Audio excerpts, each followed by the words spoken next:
Okay, good evening. सो कैसे हो तुम लोग? ठीक हो? आ रहा है? Good evening sir.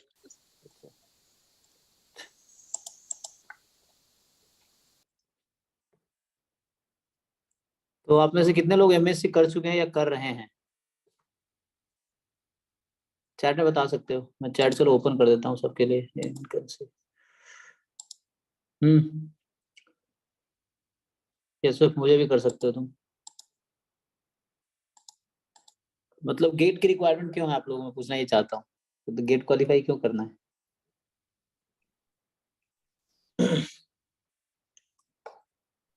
ऐसे ही। Sir sir am I audible? हाँ, यस यस। सर पीएचडी के लिए करना है। अभी मैं बायोस्टैट्स डिपार्टमेंट है यहाँ एसजीपीजीआई में, तो उसमें मैं जॉब कर रहा हूँ। मैंने स्टैट्स में किया है एमएससी, तो पीएचडी के लिए। अच्छा, तो आप एमएससी तो अभी क्या जॉब कर रहे हैं आप? जी सर, यहाँ बायोस्टैट डिपार्टमेंट है मेडिकल कॉलेज में, तो उसमें जो ये डेटा एनालिसिस वगैरह होता है डॉक्टर्स का, तो यहाँ पे भी कराते हैं। मतलब यहाँ बोला है मेरे को, मगर यहाँ का जो पीएचडी है मतलब वो मतलब स्टैट्स का नहीं, मतलब उतना अच्छा नहीं है वो, डेटा कलेक्शन वगैरह पे और उस तरह हो रहा है। तो ऑप्शन है कि गेट के थ्रू। ओके, ये भी ठीक है। तो सही है। तो ये कौन, ऋषिकांत बता रहे थे ना? ओके, बाकी लोग? हाँ, रोहित तो अभी कर यस रहा है सर। ना? तो ओके, एमएससी कंप्लीटेड। ओके।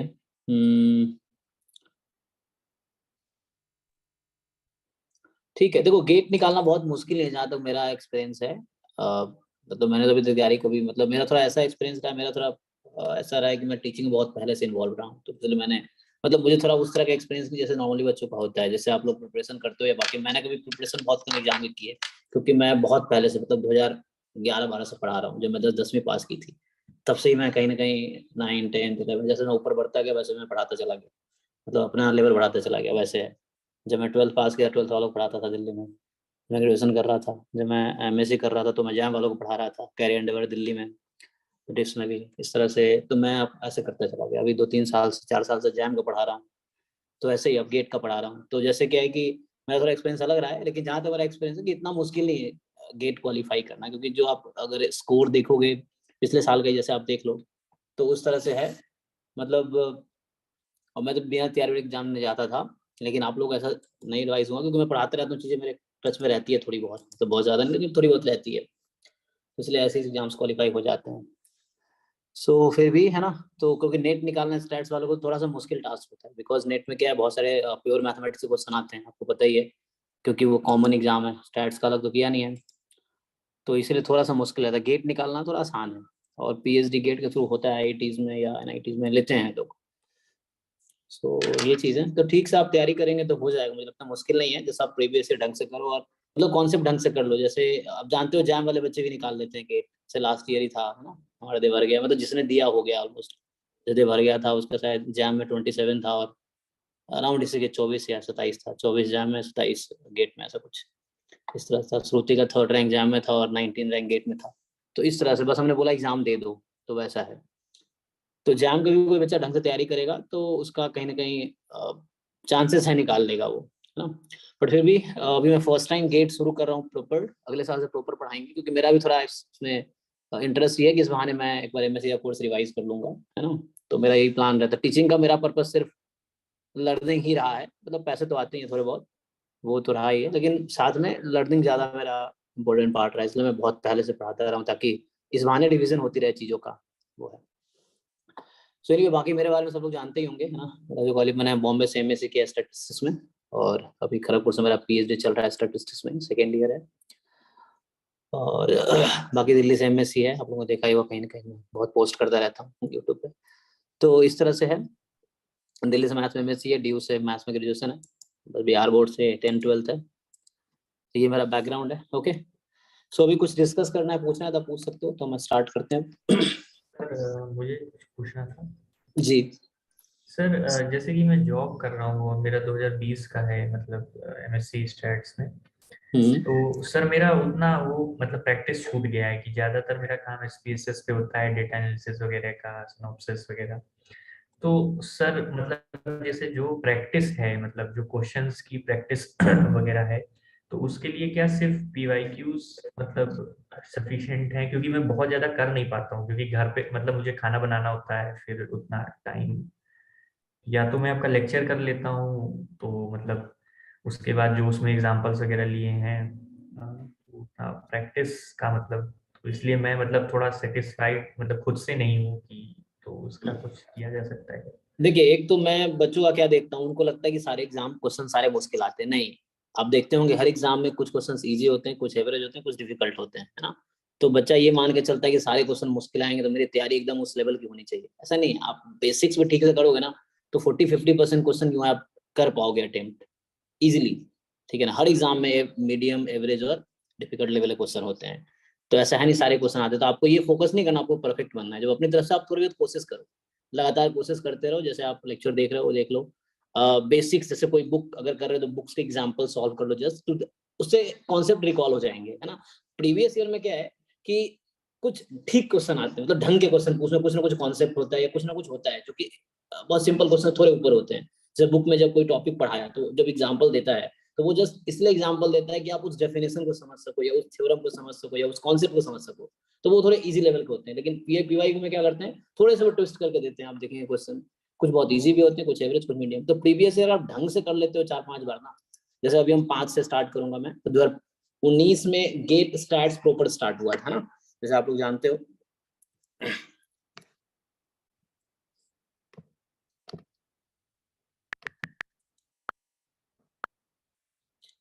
ठीक है,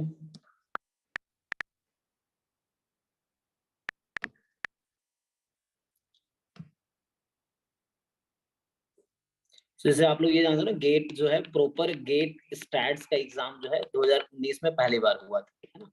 ये चीज है गेट ST जो हो गया। उससे पहले गेट MA में ही स्टैट्स से क्वेश्चन आते थे। जो गेट मैथ्स है उसी में, मतलब लाइक मैं 2005 से स्टार्ट करूंगा 2018 तक, इसी पेपर में आपको स्टैट्स से क्वेश्चन मिलेंगे, इन्फ्रेंस के भी, प्रोबेबिलिटी के भी। हाँ, बाकी टॉपिक्स नहीं, क्योंकि मैथ्स वालों के साथ कॉमन था तो वो वही टॉपिक रखे थे जो MSc मैथ्स में मोस्टली पढ़ाए जाते हैं, इन्फ्रेंस और प्रोबेबिलिटी एंड स्टैटिस्टिक्स का कोर्स होता है बहुत जगह MSc मैथ्स में भी। तो इसलिए ये देते थे। उसके बाद 19 में अलग कर दिया, तो 19 के बाद फिर 19 के बाद हम एक एक क्वेश्चन डिस्कस करेंगे, जैसे 19, 20, 21, 22, ये 4 पेपर हमारे पास है। तो इसके एक एक क्वेश्चन डिस्कस, 60 क्वेश्चन होते हैं, 65 होते हैं, क्वेश्चन 1 to क्वेश्चन 65। तो सारे क्वेश्चन डिस्कस करेंगे। इसमें क्या मेरा भी थोड़ा फायदा है कि मेरा रिवीजन होता रहता है और आप लोग का भी एक बार पूरा देख लेंगे, साथ में सीखेंगे। अब ये एक्सपेक्ट मत करना कि मुझे सब आता है, मैं भी आपके जैसा ही हूँ, है ना। मैं क्लास में बोलता हूँ कोई परफेक्ट नहीं है, तो मैं भी आपके जैसे हूँ, मैं भी सीख रहा हूँ। जैसे अभी ये कुछ गलतियां इस बार करूंगा, वो गलती फिर नेक्स्ट टाइम नहीं होगी, तो वैसे करके मैं भी सीख रहा हूँ। सेम चीज आपको भी करनी है, आप रिवाइज करते हो फर्स्ट टाइम, बहुत सारी चीजें समझ नहीं आती, आप सेकंड टाइम करते हो फिर आपको ज्यादा समझ आती है, थर्ड टाइम करोगे, फोर्थ टाइम करोगे। तो वैसे ही टीचिंग में मेरा ऐसे ही हो रहा है कि फर्स्ट ईयर सबसे खराब पढ़ाता हूँ, सेकंड ईयर थोड़ा अच्छा होता है, थर्ड ईयर तो ऐसे करके होता है। जैसे फॉर एग्जाम्पल मैं बताऊँ, दिल्ली में जब मैं मैट्रिक्स प्लस कोचिंग वहाँ ज्वाइन किया था 2014 में, तो उस फर्स्ट टाइम था जब मैं नहीं पढ़ाया था, बहुत खराब परफॉर्मेंस था। उसके बाद जब मैं 19 में लास्ट टाइम पढ़ा रहा था, 19 20 में, तो इतना अच्छा स्कोर था। मतलब मैं क्या बताऊँ, जैसे उस समय हम लोग 100-150 बच्चों को एक साथ पढ़ाता था, जो कि फर्स्ट ईयर में 2 बच्चों को पढ़ाता था। तो होता है धीरे धीरे एक्सपीरियंस से चीजें अच्छी हो जाती है। तो ये मैं टीचिंग पर्पस से बता रहा हूँ, सेम चीज आपके रिवीजन से ही, अगर आप बार बार रिवाइज करते 5-6 बार करोगे तो आप बहुत अच्छे लेवल पहुंच जाओगे कॉन्सेप्ट के। ये चीजें हैं, तो इस तरह चीजें हैं। चलिए स्टार्ट करते हैं। और मतलब आपको ये टेंशन नहीं लेना कि एग्जाम होगा नहीं होगा, आप अपनी तरफ से तैयारी करो और हो जाएगा आपका, अगर आप थोड़े बहुत अफोर्ड कर रहे हो। क्योंकि ज्यादातर लोग एग्जाम देने वाले वो हैं जस्ट एग्जाम देते हैं, मैंने एग्जाम में भी यही देखा स्टार्ट्स में, और उसमें बहुत कम बच्चे तैयारी करते हैं। हमारे पास 200-300 बच्चे जैम के हैं इस बार, चलो बहुत है, लेकिन तैयारी ढंग से 500-600 बच्चों को जो करते हैं वो भी क्लास के साथ बहुत लोग टाइम भी नहीं देते हैं तैयार। हमारे जैसे एग्जाम्पल लेता हूँ मैं, जैम में हमारे पास अभी 250-300 बच्चे हैं, और आप क्लास देखो कितने अटेंड करते हैं, 20-25-30-40, बहुत ज्यादा करेंगे तो 50 अटेंड करते हैं, मतलब एक क्लास में बच्चे आते हैं। बाकी सब या तो सो रहे हैं या कुछ कर रहे हैं या उनके पास एग्जाम है या कुछ प्रॉब्लम है, ऐसा है। तो नहीं देख रहे या प्रोक्रेस्टिनेट कर रहे हैं इस तरह से कि बाद में कर लेंगे, रिकॉर्डिंग देख लेंगे, इस माने फिर देखते भी नहीं है ना। और जो बच्चे थोड़े बहुत रेगुलर है वही उनका रिजल्ट होता है। तो बहुत सारे बच्चे हैं कि नहीं अफोर्ड करते हैं, उनको बस लगता है ज्वाइन कर लिए। तो अगर आप अफोर्ड कर रहे हो, आप अगर एक्स्ट्रा वर्क कर रहे हो तो आपको बहुत रिजल्ट देगा। जैसे मैंने, मतलब जैसे मैं जब पढ़ाई करता था 10th के बाद से मैं पढ़ा रहा हूँ ट्यूशन, अब मान लो, तो थोड़े टाइम शाम को मैं डेली समझ लो 6 से 10 डेली पढ़ाता हूँ, पिछले 10-11 साल से मैं डेली ये टाइम मेरा टीचिंग का रहा है, ऑलमोस्ट डेली मैं 3-4 घंटे पढ़ाया हूँ। तो ये एक टाइप का स्ट्रगल भी आप कह सकते हो कि मैं स्टडी के साथ टीचिंग भी कर रहा हूँ, लेकिन ये लॉन्ग टर्म बहुत बेनिफिट कर रहा है मुझे, अभी देखो बहुत बेनिफिट कर रहा है, मेरे कॉन्सेप्ट अच्छे हैं या फाइनेंशियली मैं फ्री हो गया हूँ, और इस तरह बहुत सारी चीजें हैं। तो अभी थोड़ा सा एक्स्ट्रा एफर्ट करोगे तो लॉन्ग टर्म में आपको हेल्प करेगा। सो जो भी परिस्थितियां हैं उसको एक्सेप्ट करो, उसके हिसाब से आगे बढ़ो। जैसे मैं आप पूछ रहे थे उसके लिए मैं बता रहा था ना, जो इसका आंसर, कोई टेंशन नहीं है, जैसी सिचुएशन है उसी के हिसाब से आप आगे बढ़ो। और ऐसा कोई वो नहीं है कि आपके पास सिचुएशन नहीं होंगी तो आप सक्सेसफुल हो जाओगे। जिसके पास डिफिकल्ट सिचुएशन नहीं है ना, वो सबसे ज्यादा आलसी आदमी, बता रहा हूँ। जैसे मैं अभी एग्जांपल देता हूँ, मैं सुबह 8 बजे लैब आता हूँ और रात को मैं 12 बजे जाता हूँ, तब देखेंगे 16 घंटे में लैब में रहता हूँ। वो लोग जिनके पास कोई काम नहीं है, अगर 16 घंटे क्यों रहता हूँ, क्योंकि सुबह 8 से मेरा शाम 6-7 बजे तक अपना पीएचडी चलता है, फिर 8-9 बजे से क्लास 12 बजे चलती है, तो ऐसा है। लेकिन वो लोग जिनके पास कोई काम नहीं, वो क्या करते हैं, 11 बजे लैब आते हैं, 5 बजे 6 बजे चले जाते हैं, खत्म। क्योंकि उनको कोई लोड ही नहीं है। मेरे पास लोड है कि मुझे टीचिंग भी संभालनी है, पीएचडी भी संभालनी है। तो जिसके पास जितना प्रेशर है उतना अच्छा करेगा, या जितना रिस्पॉन्सिबिलिटी उतना अच्छा करेगा, तो वो चीजें हैं। तो आपके पास रिस्पॉन्सिबिलिटी, तो आप लाइफ में अच्छा करोगे। अगर आप सिचुएशन डिफिकल्ट से झेल रहे हो, फ्यूचर में अच्छा करोगे। तो ये बस मैं आपको बोलना चाहूंगा, आप तैयारी करो, हो जाएगा। ठीक है जी, सर स्टार्ट करें। एक क्वेश्चन और था। हम्म, सर आपने अपने एक वीडियो में distribution of questions and marks gate का बताया था। जी तो जो सर जैसे जो आपने बताया था वो मैंने लिख लिया था। रिग्रेशन एनालिसिस में 4 क्वेश्चन 7 मार्क्स थे, मल्टीवेरिएट में 3 क्वेश्चन 5 मार्क्स, और जो नॉन पैरामेट्रिक में 3 क्वेश्चंस 4 वो मार्क्स। इसी में होंगे, मैं दिखा भी देता हूँ, मैंने इसी में लिखा होगा, देखता हूँ, GATE distribution blueprint of GATE ना, ये रहा जो आप देखा होगा वीडियो, तो मैंने इसी से बनाया था वीडियो, इसमें लिख जी रखा जी मैंने। जी जी सर। तो तो सर क्योंकि जो मतलब जो पोर्शन हमने जैम के मतलब थ्रू वीडियो लेक्चर्स के थ्रू किया है, तो इसमें कुछ पोर्शन जो है मतलब जैसे रिग्रेशन है, मल्टीवेरिएट है, और नॉन पैरामेट्रिक है, स्टोकेस्टिक है। तो सर क्या मतलब इसका थ्योरी वगैरह मतलब क्लासेस में पढ़ा सकते हैं क्या, मतलब अगर पॉसिबल हो? तो मुझे प्रॉब्लम नहीं, मुझे चैलेंज पसंद है, तो अगर आप करोगे तो मैं करा दूंगा। मुझे थोड़ा पढ़ना पड़ेगा, मैं पढ़ लूंगा, कोई दिक्कत। मैंने चीजें पढ़ी है ना, एमएससी में जी पढ़ी है सब कुछ, और तो मैं भी पढ़ के सीखूंगा, आप भी साथ ही डिस्कस करें, कर सकते हैं। लेकिन मैं एक ये कहूंगा कि आपको ये फोकस नहीं करना आपको 100 मार्क्स अटेम्प्ट करने एग्जाम में, नहीं, आप 60-70 मार्क्स का अटेम्प्ट करो, उसमें कोशिश करो 50 नंबर आ जाए, काफी है। पर सर जैसे अगर इस पोर्शन से मतलब अगर कुछ इजी क्वेश्चंस आ गए जो मतलब बहुत इजीली हो सकते हैं, तो शायद हम लोग को 10 मार्क्स तक मतलब या 5 मार्क्स हम स्कोर कर जाएं, तो इस मतलब ये मेरा मतलब ओपिनियन पॉइंट ऑफ व्यू था जिसको सोच के मैं ऐसा बोला।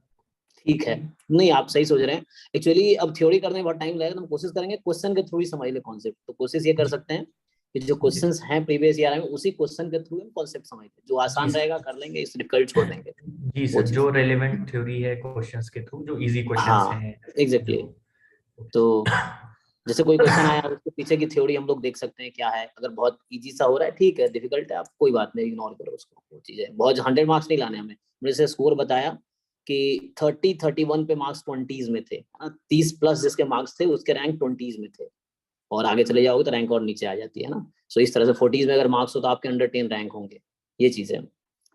सो बस इतना हमें कोशिश करना है। जब आप डिस्ट्रीब्यूशन की बात कर ही रहे थे, मैं ये बता ही देता हूँ गेट में। सो ये रहा है जो मैं बनाया था, और ये थोड़ा सा ऊपर नीचे हो सकता है 2-4 मार्क्स का, क्योंकि पूरा क्वेश्चन मैंने पढ़ा नहीं, जो पढ़ा है तो लगा क्योंकि इसका है तो ऐसे करके, तो कुछ ऊपर नीचे हो सकता है, बट रफली आइडिया है। तो एप्टीट्यूड के 10 क्वेश्चन आते हैं, 15 मार्क्स के हैं।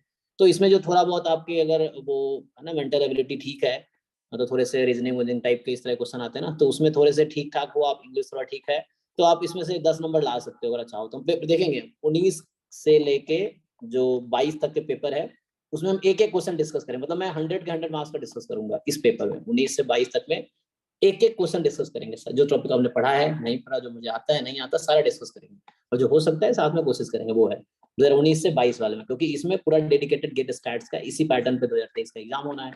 तो हम लोग एक बढ़िया ढंग से देखेंगे। 19 से पहले मैथ्स के साथ आता था, तो एक बार बस क्वेश्चंस पूरा कर लेंगे जो आए हैं, ताकि मेरा कॉन्सेप्ट रिवाइज हो जाएगा, क्वेश्चन दिख जाएगा इस तरह से। प्रैक्टिस, अब बुक से उठाओगे क्वेश्चन, उससे अच्छा पीवाईक्यू वाला ही क्वेश्चन कर दो, डिवीजन उससे थ्रू हो जाएगा, वो चीजें। सो ये हम करेंगे कि कुछ रीजनिंग भी, मतलब ये एप्टीट्यूड पार्ट भी ट्राई करेंगे, क्योंकि मैं फिर से बता रहा हूं, मैं टीचिंग का पर्पस लर्निंग ही होता है ना, कोई अलग से बैठ के घर पे पढ़ेगा, मैं क्लास में ही सीखता हूँ, वो वाला चीजें हैं। सो सही हो गया। कैलकुलस जैसे 6 क्वेश्चन आए थे, 10 मार्क्स के थे। अब कैलकुलस आप ट्राई कर सकते हो, इसमें मैं भी हेल्प कर सकती हूँ, मेरा बैकग्राउंड मैथ्स भी है, तो इसलिए मैं हर चीज में कंफर्टेबल हूँ, है ना। मैं बेस्ट किसी में ना हूँ, लेकिन एवरेज हर चीज में हूँ। सो ये चीजें हैं, तो ये कैलकुलस भी हम डिस्कस कर सकते हैं, क्वेश्चंस देखेंगे। मैट्रिक्स थ्योरी मतलब लीनियर अलजेब्रा हो गया, मैट्रिक्स थ्योरी नाम दिया सिलेबस में, आप सिलेबस देखो, मैं सिलेबस खोल के दिखाता हूँ। उसके लिए मुझे जाना पड़ेगा सिलेबस, हाँ ठीक है। सो ये कैलकुलस पोर्शन 6 क्वेश्चन आएंगे 10 मार्क्स के, मतलब आए थे 2022 का पेपर है ये, 2022 का ब्लूप्रिंट है। मैट्रिक्स में लीनियर अलजेब्रा से 6 क्वेश्चन आए थे 9 मार्क्स के, तो लगभग 10 लगा लो, 10 अराउंड। सो उसके बाद जैसे प्रोबेबिलिटी से, ये बेसिक प्रोबेबिलिटी जो था, जो क्लास 12 के उससे रिलेटेड जो एलिमेंट्री प्रोबेबिलिटी होती है, उससे एक ही क्वेश्चन था उस साल, ठीक है। और ज्वाइंट डिस्ट्रीब्यूशन, तो उसमें मैंने कलेक्टिव बताया होगा, सब मिला के बताया होगा शायद, मे भी देखते हैं। सो ज्वाइंट डिस्ट्रीब्यूशन से और यूनिवेरिएट डिस्ट्रीब्यूशन सब मिला के 10 क्वेश्चन 16 मार्क्स के। देखो ये पोर्शन एग्जाम में कॉमन पोर्शन है, तो इसमें आप 16 मार्क्स यहाँ पर ट्राई कर सकते हो, 10 प्लस ले आओ तो ठीक है, एटलीस्ट वो है ना। यहाँ से अगर आप 10 मार्क्स टारगेट करो इधर, तो 10 यहाँ से हो सकता है, 15 में 10 लाना मुश्किल नहीं है एप्टीट्यूड में, क्योंकि हम लोग इस लेवल तक आ चुके हैं कि वो सब समझ पाओगे। फिर ये कैलकुलस है, इसमें आप मतलब आप कोशिश करो 50-60 का ही टारगेट के, जितने मार्क्स आपके लाने हैं 50-60 के लाने हैं, तो उसके हिसाब से आप 70-80 का प्रिपरेशन करो तो हो सकता है। 100 मार्क्स अटेम्प्ट नहीं करना मुझे, ठीक है। तो ये 6 क्वेश्चन आते 10 मार्क्स, ये था, मैं दोबारा रिपीट कर देता हूँ। लीनियर अलजेब्रा में ये था 6 क्वेश्चन 9 मार्क्स के थे। बेसिक प्रोबेबिलिटी से एक क्वेश्चन आया था जस्ट 1 मार्क्स में।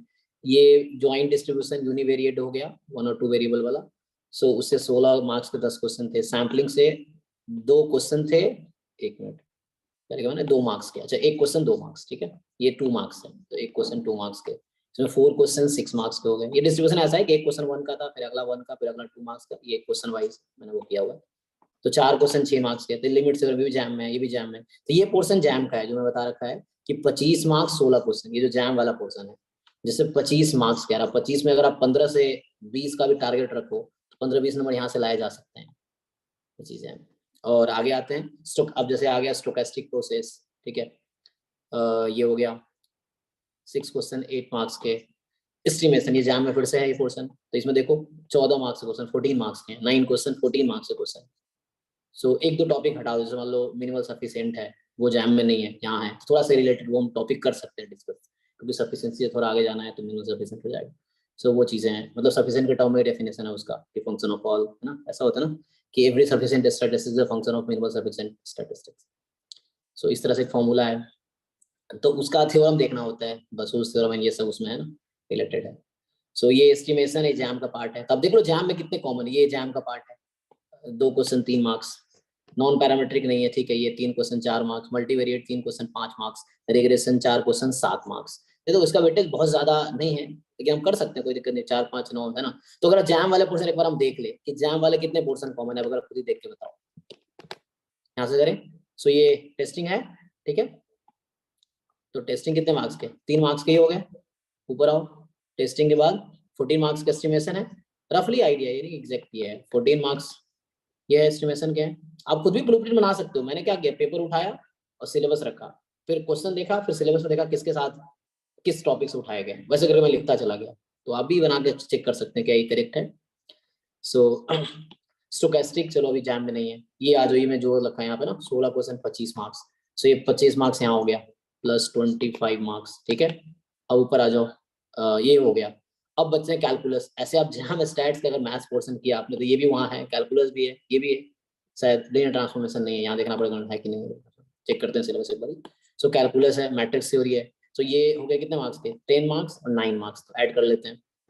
तो जैम के साथ जो कॉमन है ये बोल रहा हूँ, 9 मार्क्स प्लस 10 मार्क्स।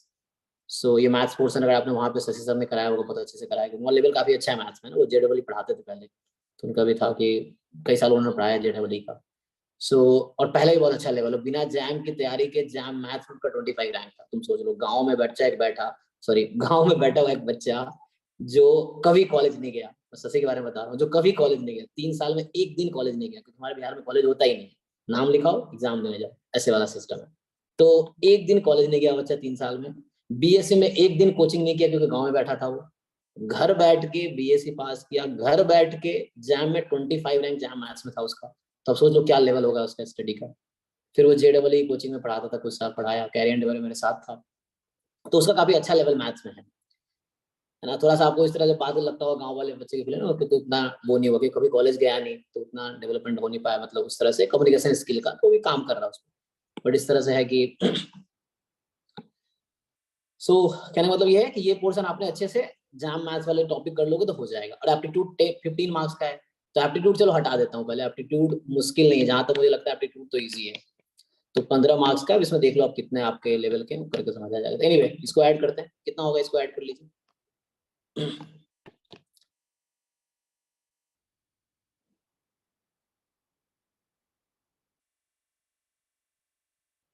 ऐड करो, अब कैलकुलेटर हो जाए, ऐसे कर लो।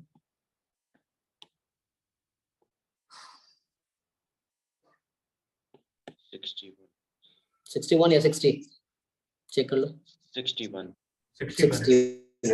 ठीक है। तो ये 61 वो पोर्शन है जो IIT जैम एमएस में ऑलरेडी है, मैथ्स पोर्शन इंक्लूड, मतलब पूरा जैम का सिलेबस अगर आपने कवर कर लिया, हमने लेक्चर अवेलेबल है, प्रीवियस ईयर क्वेश्चन जैम के अगर ढंग के प्रीवियस ईयर भी सारे कर लो आप, 2005 से 2022 के जैम वाले, तो आप इस लेवल की आपकी एक अंडरस्टैंडिंग है 61 मार्क्स के लेवल की। अब आपको देखना है इसमें कितने मार्क्स आप प्रूव कर पाते हो।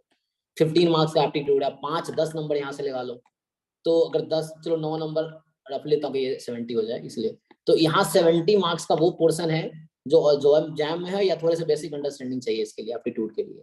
सो 70 भी अगर आप अप्रोच करते हो ना, तो इसमें से क्या 40 नंबर नहीं आ सकते, 50 नंबर नहीं आ सकते, किया जा सकता है ना। प्रिपरेशन करोगे तो हो जाएगा, क्योंकि आप जो प्रिपरेशन कर रहे हो, बाकी ज्यादातर बहुत सारे वैसे लोग हैं कुछ तैयारी करके भी जाते हैं, लेकिन बहुत सारे ऐसे लोग जो ऐसे ही चले जाते हैं, है ना। वो चीज है, मैंने देखा है बहुत सारे लोग, मैं भी शुरू में ऐसे ही किया था, जब मैं MSc कर रहा था बिना तैयारी गए थे, है ना। अभी लास्ट टाइम दिया था तो ऐसे बिना तैयारी के गया था, तो मैं कोई तैयारी किया नहीं, पढ़ा रहा था, वही देके चला गया इस तरह से। हालांकि मेरे बहुत अच्छे मार्क्स नहीं आए थे, मेरे 21 रैंक थे लास्ट टाइम, जिसपे मुझे वो क्रीस, आपको पता होगा इसका, मुझे क्रीस में भी जो ऑफर हुआ था उसी पे जो गेम। मैं एक एग्जांपल देता हूँ, वो बच्चा जिसको मैं जैम में दिल्ली में पढ़ाया था, जब मैं बॉम्बे गया तो मेरा वो क्लासमेट था, अब वो मेरे से अच्छा मार्क्स ला रहा है, मतलब बॉम्बे में बता रहा हूँ, जो भाई बॉम्बे में था, मैं तो मेरे साथ मेरा क्लासमेट है, जो दिल्ली में मेरा स्टूडेंट हुआ करता था, लेकिन वो मेरे से अच्छा किया बॉम्बे में, तो जरूरत नहीं मैं नहीं कर पाया। फॉर एग्जाम्पल शशि था अभी बॉम्बे में, विशाखा है, दक्ष है, हमारा स्टूडेंट था, वो बॉम्बे गया, शशि से बेटर मार्क्स विशाखा के आ रहे हैं, दक्ष के आ रहे हैं, तो जरूरत नहीं वो नहीं कर पा रहा तो वो बच्चे भी नहीं कर पाएंगे, जरूरी नहीं है। सबके एक अलग अलर्टनेस है दिमाग का, तुम्हारे पास वाई तुम्हारा जितना ज्यादा क्लियर है, उसके हिसाब से तुम अफोर्ड करो, उसके हिसाब से रिजल्ट आएंगे, वाई क्लियर होना चाहिए, है ना। नॉलेज बहुत ज्यादा हेल्प नहीं करेगा, वाई है, क्योंकि आप लेजी हो जाओगे ना, उसमें ये होता है, आपके पास एबिलिटी है लेकिन आपके पास वाई क्लियर नहीं था, आप फिर लेजी हो जाओगे, आप उतना अफोर्ड नहीं करोगे। सो है ना, कोट है ना, hard work can be talent, वो वाली बात है, if talent does not work hard. So इस तरह से है। सो हार्ड वर्क करो तो हो जाएगा। तो ये मैं बस एक डेटा दे रहा हूँ आपको, कि जो जैम का प्रेडिक्शन बता रहा हूँ, मेरा खुद वैसा रहा है, तो मैं वो नहीं कर रहा हूँ 30 पॉइंट समथिंग पे 21 रैंक है, 30.33 अराउंड पे, ठीक है। Okay, so I think sufficient है, तो ये अराउंड एस्टिमेट है, ठीक है, ये लास्ट ईयर का था, ठीक है। और कोई क्वेश्चन, शुरू करें। एनीवन एल्स, कोई चैट में पूछ सकते हो या ऐसे कर सकते हो, या यहाँ से शुरू करते हैं क्वेश्चन डिस्कस करना, ठीक है। कोई यहाँ नहीं पूछ पा रहा था, व्हाट्सएप पे पूछ सकते हो पर्सनली, कोई दिक्कत नहीं है, but I am very open. देखो मैं बहुत स्ट्रेट फॉरवर्ड हूँ, बहुत ओपन हूँ, है ना, वैसा कुछ है नहीं, तो आप ऐसे जो भी हो सकता है पूछ सकते हो। कुछ छुपाना भी नहीं है, मैं क्या करूंगा छुपा के। सर ये PDF व्हाट्सएप पे शेयर कर दीजिए। हाँ, ये जैम वाले ग्रुप में होगा, नहीं तो मैं दोबारा भेज दूंगा। ये मर्ज्ड है, टोटल इसमें कितने पेज है, 900 पेज के अराउंड, 8 या 900 पेज है इसमें जैम 2000।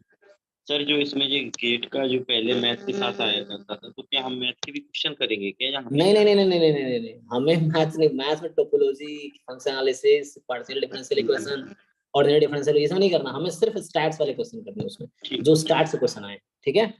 Okay sir.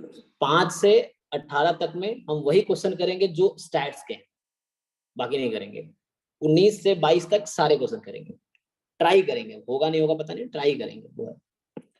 ओके चलिए तो आगे बढ़ते हैं।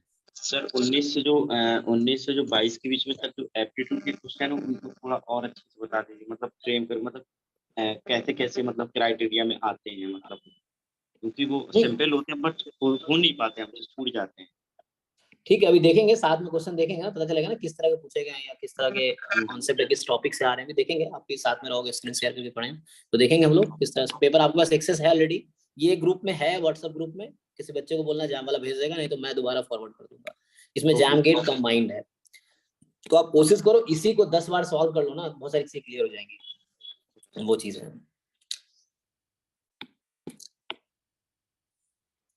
एक्चुअली क्या है, सक्सेसफुल सब होना चाहता है ना, एफर्ट उसके लिए करना पड़ेगा। हम चाहते हैं सक्सेसफुल होना, हम अफोर्ड भी करना चाहते हैं लेकिन कर नहीं पाते, कई सारे बच्चे कर नहीं पाते, तो आपको वो करना पड़ेगा वो चीजें।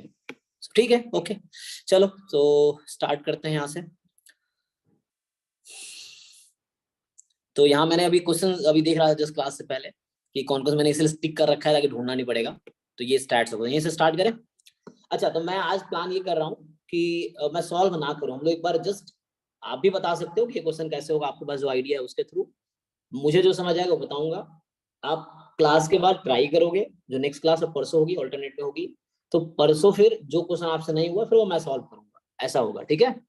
तो अभी जस्ट हम डिस्कस करते हैं कैसे कर सकते हैं। क्वेश्चन पढ़ो, आपको पता चल जाएगा मेथड क्या होना चाहिए, मेथड मैं बता दूंगा आपको। अगर कुछ बेटर समझ आ रहा है या ऐसे ही बताना तो आप बता सकते हो कि ऐसे ऐसे हो सकता है, और फिर आपको वो सॉल्व करना है अभी क्लास के बाद, और फिर नेक्स्ट क्लास में आपको सॉल्यूशन ग्रुप में भेजना है ताकि आपका सॉल्यूशन बाकी देख सके, बाकी का आप देख सको, ताकि एक दूसरे का देख के एटलीस्ट क्लियर हो किसने क्या किया है। बहुत सारी चीजें होती है, बच्चे मुझसे अच्छा सोचते हैं, कई सारे बच्चे ऐसे भी हैं जो मुझसे अच्छा जानते भी हैं, उनका मेथड बेटर होता है, तो उससे हेल्प मिलेगा। अगर किसी ने कर लिया तो बाकी का हो जाएगा, समझना ही तो है सिर्फ, वो है तो उसके थ्रू हो जाएगा। फिर हम जो नहीं होगा मैं करूंगा सॉल्व, ओके।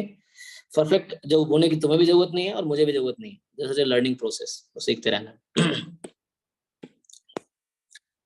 ठीक, तो कंटिन्यू करते हैं। देखिए तो 26 कह रहा है कि the lifetime of two brands of bulbs X and Y are exponential distributed with mean lifetime of 100 hours. So mean 100 hours है। तो पहले ये बताओ किसी एक्सपोनेंशियल में मीन अगर लैम्डा है तो उसका डिस्ट्रीब्यूशन क्या होता है? X exponential. क्वेश्चन सुनिए फिर से, मैं क्वेश्चन बोल रहा हूँ कि कोई 1 upon distribution, lambda e raised to power minus x upon lambda. ठीक है। तो पहले देखिए ये क्लियर होना चाहिए ताकि आपको कंफ्यूजन ना हो, ठीक है। माइनस एक्स अपॉन लैम्डा, इसने कहा है कि मीन लाइफ टाइम 100 आवर्स, मतलब लैम्डा की वैल्यू 100 है, तो लैम्डा मैं मीन मान रहा हूँ, तो अगर मीन 100 है तो उसका डिस्ट्रीब्यूशन क्या होगा? अच्छा ये डिपेंड करता है थोड़ा सा ना, यहाँ पे एक्सपोनेंशियल कॉन्सेप्ट है, कौन सा लोगे lambda equal minus lambda x ये, तो मैं अभी ठीक है मैंने मीन 100 ले लिया तो इस तरह से है। आप डिस्ट्रीब्यूशन उस तरह से लोगे तो मीन फिर 1 बाई लैम्डा लेना पड़ेगा। अगर आप डिस्ट्रीब्यूशन लेते हो e lambda equal minus lambda X तो मीन आपको 1 बाई लैम्डा लेना पड़ेगा, ठीक है।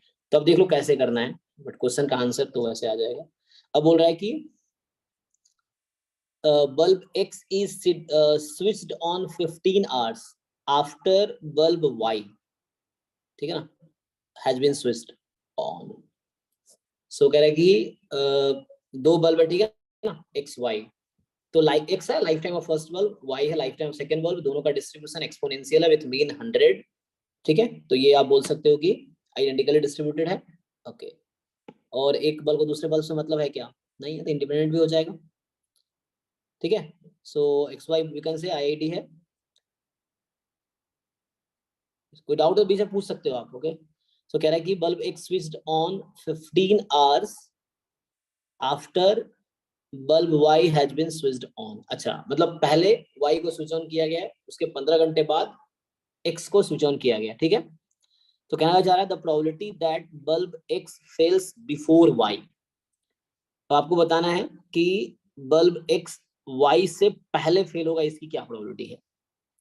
तो आपको यहाँ पे ये लैंग्वेज है, आपको कन्वर्ट करना पड़ेगा मैथमेटिकली कि क्या मीनिंग है इसका। डिस्ट्रीब्यूशन दोनों का वही है ना, एफ वाई ऑफ, अगर वाई मैं इस तरह लिखता हूँ, मैं मीन लैम्डा लेके चल रहा हूँ, तो वाला लड़ेगा एक बार माइनस वाई बाई लैम्डा, यहाँ x more than 0 y more than 0, ये डिस्ट्रीब्यूशन आपको याद रखना पड़ेगा। अच्छा एक बार सिलेबस ओपन करता हूँ, देखो तो गेट स्टैटिस्टिक्स ना, सो ये गेट का साइट है, आपको दिख रहा होगा।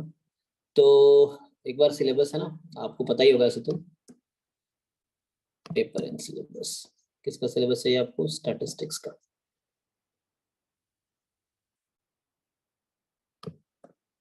ठीक है, तो ये सिलेबस है।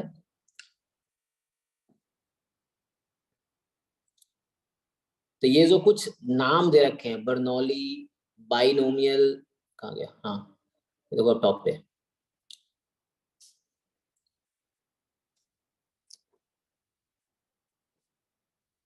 ठीक है। देखो Bernoulli, binomial, geometric, negative binomial, hyper geometric, discrete, discrete uniform मतलब, और Poisson, continuous, uniform, exponential, gamma, beta, Weibull और नॉर्मल। अब देखो ये वेबुल डिस्ट्रीब्यूशन ये एग्जाम में नहीं है लेकिन यहाँ पे है वो, ठीक है। तो आपको ये करना पड़ेगा। तो इसमें क्या करना है, इन सब डिस्ट्रीब्यूशन का आपको पीडीएफ या पीएमएफ पता होना चाहिए, सपोर्ट पता होना चाहिए, पीडीएफ का ग्राफ पता हो और सही होगा, उससे कई बार सेशन ग्राफिकली हो जाती है। फिर एमजीएफ पता हो, मीन वेरिएंस पता हो, ठीक है ना, क्या कहना चाह रहा हूँ। तो ये सब जो डिस्ट्रीब्यूशंस के नाम लिखे हैं इनका नाम तो पता ही होगा, नाम के साथ साथ सपोर्ट मतलब वो किस पार्ट में नॉन नेगेटिव है, पीडीएफ या पीएमएफ, एक्स की किस वैल्यू के लिए, फिर पीडीएफ, ठीक है। सीडीएफ जरूरी नहीं क्योंकि हर सीडीएफ याद रखना थोड़ा डिफिकल्ट टास्क आप निकाल सकते हो। सो पीडीएफ याद हो, एमजीएफ याद हो, मीन वेरिएंस याद हो, ग्राफ याद हो तो काफी है। देखो टेबल बना लो चाहो तो आपकी distribution, PDF, mean, variance, MGF, graph, इस तरह से चार्ट बना लो आप, तो उसके हिसाब से आप देख सकते हो। तो याद रहेगा तो इजी रहेगा। Sir graph of PDF distribution ना, ग्राफ मतलब उसका प्रोबेबिलिटी डिस्ट्रीब्यूशन का ग्राफ कैसा है? हाँ, पीडीएफ का ग्राफ कैसा है, जैसे नॉर्मल का आप जानते हो इस तरह होता है, सिमेट्रिक अबाउट मीन होता है, स्टैंडर्ड नॉर्मल सिमेट्रिक अबाउट 0 है ना, बेल शेप का। तो इस तरह से बाकी का भी याद रहेगा तो ठीक रहेगा, कई बार अवश्य क्वेश्चन आते ये हैं। कैसे हेल्प करता है, मतलब किस तरह से कुछ क्वेश्चंस वैसे पूछ लेते हैं, फॉर एग्जांपल जैम में एक क्वेश्चन आया हुआ है कि एक क्वेश्चन जैम में आई थिंक 21 या 22 में या 20 में है, उसमें ये है कि x है आपका काई स्क्वायर 3 और y है काई स्क्वायर 4, ठीक है। अब ये पूछ रहा है कि option A probability x more than 0.3 is more than probability y more then 0.3, ये जैम का क्वेश्चन है। y मोर देन 0.7 इज मान लो less than probability y more than 0.7, like इस तरह के ऑप्शन, 4 ऑप्शन बना रखे हैं। अब इसको कैसे करोगे आप, तो अगर आपको काई स्क्वायर का ग्राफ पता है तो आप इजीली इसको कर सकते हो सॉल्व, ठीक है। अगर आप सॉल्व करोगे तो कुछ इस तरह से होता है कि अब देखो आपको अगर काई स्क्वायर का पीडीएफ पता है कि डिग्री ऑफ फ्रीडम यहाँ 3 है यहाँ 4 है, तो क्या इफेक्ट पड़ता है। तो जैसे क्या होता है, जब डिग्री ऑफ फ्रीडम जैसे जैसे बढ़ती जाती है तो काई स्क्वायर नॉर्मल जैसा बनता चला जाता है, ठीक है, टी काई स्क्वायर f तीनों। सो अगर मैं इसका ग्राफ बनाऊं तो ये कुछ इस तरह, मान लो डिग्री ऑफ फ्रीडम 3 है तो इस तरह का होगा। डिग्री ऑफ फ्रीडम अगर इस तरह का होगा, ये डिग्री ऑफ फ्रीडम 3 है तो मैं क्या बोलूँ, चलो मान लो n1 3 है और n2 4 है, इस तरह का शेप होगा। जैसे जैसे n बढ़ेगा वो तो नीचे होती जाएगी, ठीक है। सो इस तरह का शेप इस तरह चलता जाएगा। ये डिग्री ऑफ फ्रीडम जब 5 होगा तो अब ये है। अब यहाँ पे क्या होगा, आप 0.3 देख लोगे तो यहाँ पे 0.3 के राउंड मान लो ये है। अब क्या आपको देखना है, जैसे मान लो मैंने बोला कि x जो है काई स्क्वायर n1 है और y जो है काई स्क्वायर n2 है, ठीक है। तो अब यहाँ पे क्या करोगे आप, अब देखो अब बताओ कौन सा, मैंने तो सिर्फ ये पूछूं a ट्रू है या फॉल्स है, b ट्रू या फॉल्स है, जिसका डिग्री ऑफ फ्रीडम ज्यादा है तो वो एरिया उधर मतलब ग्रेटर देन 0.3 ज्यादा होगा, क्योंकि वो जो बेल शेप है तो वो न्यूमरलाइज करेगा तो वो बड़ा हो जाएगा, मतलब y ग्रेटर देन मतलब when degree of freedom is 4 और 5। अच्छा ठीक है, आप जो कह रहे हो वो अभी हम मान लेते हैं। अभी क्वेश्चन ये है सब लोगों से, आप सब लोग मुझे बताओ ए ऑप्शन ट्रू है या फॉल्स है, सिंपल, ए ट्रू है या फॉल्स, आप इतना बताओ, बी ट्रू है या फॉल्स। सब लोग ट्राई करो, नोटबुक पे ग्राफ मैंने बना दिया है, आप मुझे बताओ इनमें से ऑप्शन ए को मैं ट्रू मानूं या फॉल्स मानूं, ऑप्शन बी ट्रू या, 4 ऑप्शन है वहाँ पे, तो मैं जस्ट 2 मुझे याद आ रहा है मैं लिख दिया, बाकी 2 और होंगे। तो आप मुझे अभी बताओ सब लोग, चैट में बताओ या अनम्यूट करके बताओ, जैसे आप बता सकते हो। आप मुझे बताओ कि इसमें क्या कौन सा करेक्ट है option A, sir true option B false, क्या लिखा हुआ है, ऑप्शन बी क्या है? ऑप्शन बस उसमें लेस देन है। अच्छा ये सॉरी मैंने थोड़ा गलत किया है, x 0.7 less than y more than 0.7, ठीक है। बस यहाँ इनइक्वालिटी बदल दी और 0.3 को 0.7 रख दिया, ऐसे कोई डिफरेंस नहीं आएगा क्योंकि इसका यहाँ जाके अराउंड ये 3 या 4 होता है अराउंड इधर। लेट्स से तुम अगर ग्राफ देखोगे, चलो मान लो 1 है अभी, ठीक है, ये 1 अराउंड आएगा। सो इस तरह के 1 पे ऐसी सिचुएशन आएगी। तो आपको अगर पीडीएफ याद है तो चीजें इजी होंगी। Sir B correct. Yes sir, first और सब लोग ट्राई करो आंसर करने, ठीक है, उससे क्या है। फॉल्स। ओके तो ए ऑप्शन आपको लग रहा है फॉल्स है, बी लग रहा है ट्रू है, ट्रू है। ओके। तो बाकी सब लोग देखो कोशिश करो, सब लोग ट्राई करो, गलत होगा कोई बात नहीं, यहाँ गलती करोगे बेटर है एग्जाम में गलती करने से। जब आप गलत करके आप सीखोगे, ज्यादा सीखोगे ना। अगर आपने कुछ बताया आपको गलत लगा तो लगा वो गलत क्यों है, फिर वो चीजें ज्यादा दिन तक याद रहती है, हमने वहां गलती की थी। तो इसलिए कोशिश करो सब लोग ट्राई करने की कि आपको क्या लगता है ए बी, है ना। चैट में बताओ या अनम्यूट करके बताओ, जैसे आपको बेटर लगे।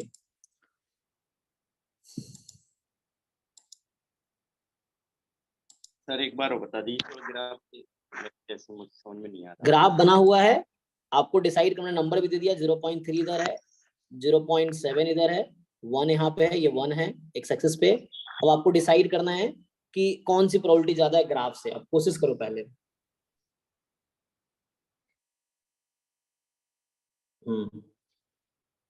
बाकी सब भी बताओ। देखो जो लोग रिस्पॉन्ड नहीं करोगे फिर तुम रिकॉर्डिंग देखना, मैं रिमूव कर दूंगा मीटिंग से, आराम से रिकॉर्डिंग देखो, रिकॉर्डिंग अपलोड रहेगा, है ना। क्लास में लाइव उनके लिए है जो कम्युनिकेट कर सकते हैं, सीखना चाहते हैं। अगर रिकॉर्डिंग देखना तो मेरे से अच्छे अच्छे बहुत सारे लोगों ने पढ़ा रखा। सुमेश सर यहाँ खड़गपुर में ही है, उनके इतने सारे वीडियोस पर है। अब देखो एनपीटीईएल पे जाके प्रोबेबिलिटी पढ़ा रखा, स्टैट, उससे ज्यादा मैं थोड़ी जानता हूँ, मैं तो सीख ही रहा हूँ। तो इतने यहाँ से 1994-95 से यहाँ प्रोफेसर है। सोच लो मैं जब पैदा हुआ था तब यहाँ प्रोफेसर थे वो, तब से हैं। तो उनसे अच्छा तो मैं पढ़ा नहीं सकता। तो अगर आपको रिकॉर्डिंग ही देखना है तो जाओ उनके वीडियो देख लो, ऐसे उनके और लोग हैं। तो ऐसा है, अगर क्लास में हो तो आप कम्युनिकेट करो, है ना, अदरवाइज फिर मैं एंटरटेन नहीं करूंगा। क्योंकि लाइव क्लास में मैं जानता हूँ कि तुम घर पे ऐसी जगह बैठो जहाँ तुम फ्री हो और तुम डिस्कस कर सको। मान लो ऑफलाइन क्लास में तो मैं आपसे पूछता था, आपको आंसर देना पड़ता है ना, तो सेम वैसे फील करो ना। मतलब कोशिश करो ज्यादा अटेंटिव होने की, तो तभी वो होगा। वरना फिर मैं क्या रिकॉर्ड करके मैं अपलोड कर दूंगा, फिर क्या ही फर्क पड़ेगा। और ऑलरेडी बहुत सारे वीडियो यूट्यूब पे अपलोडेड है, इतने सारे लाखों करोड़ों वीडियो अपलोडेड है जी।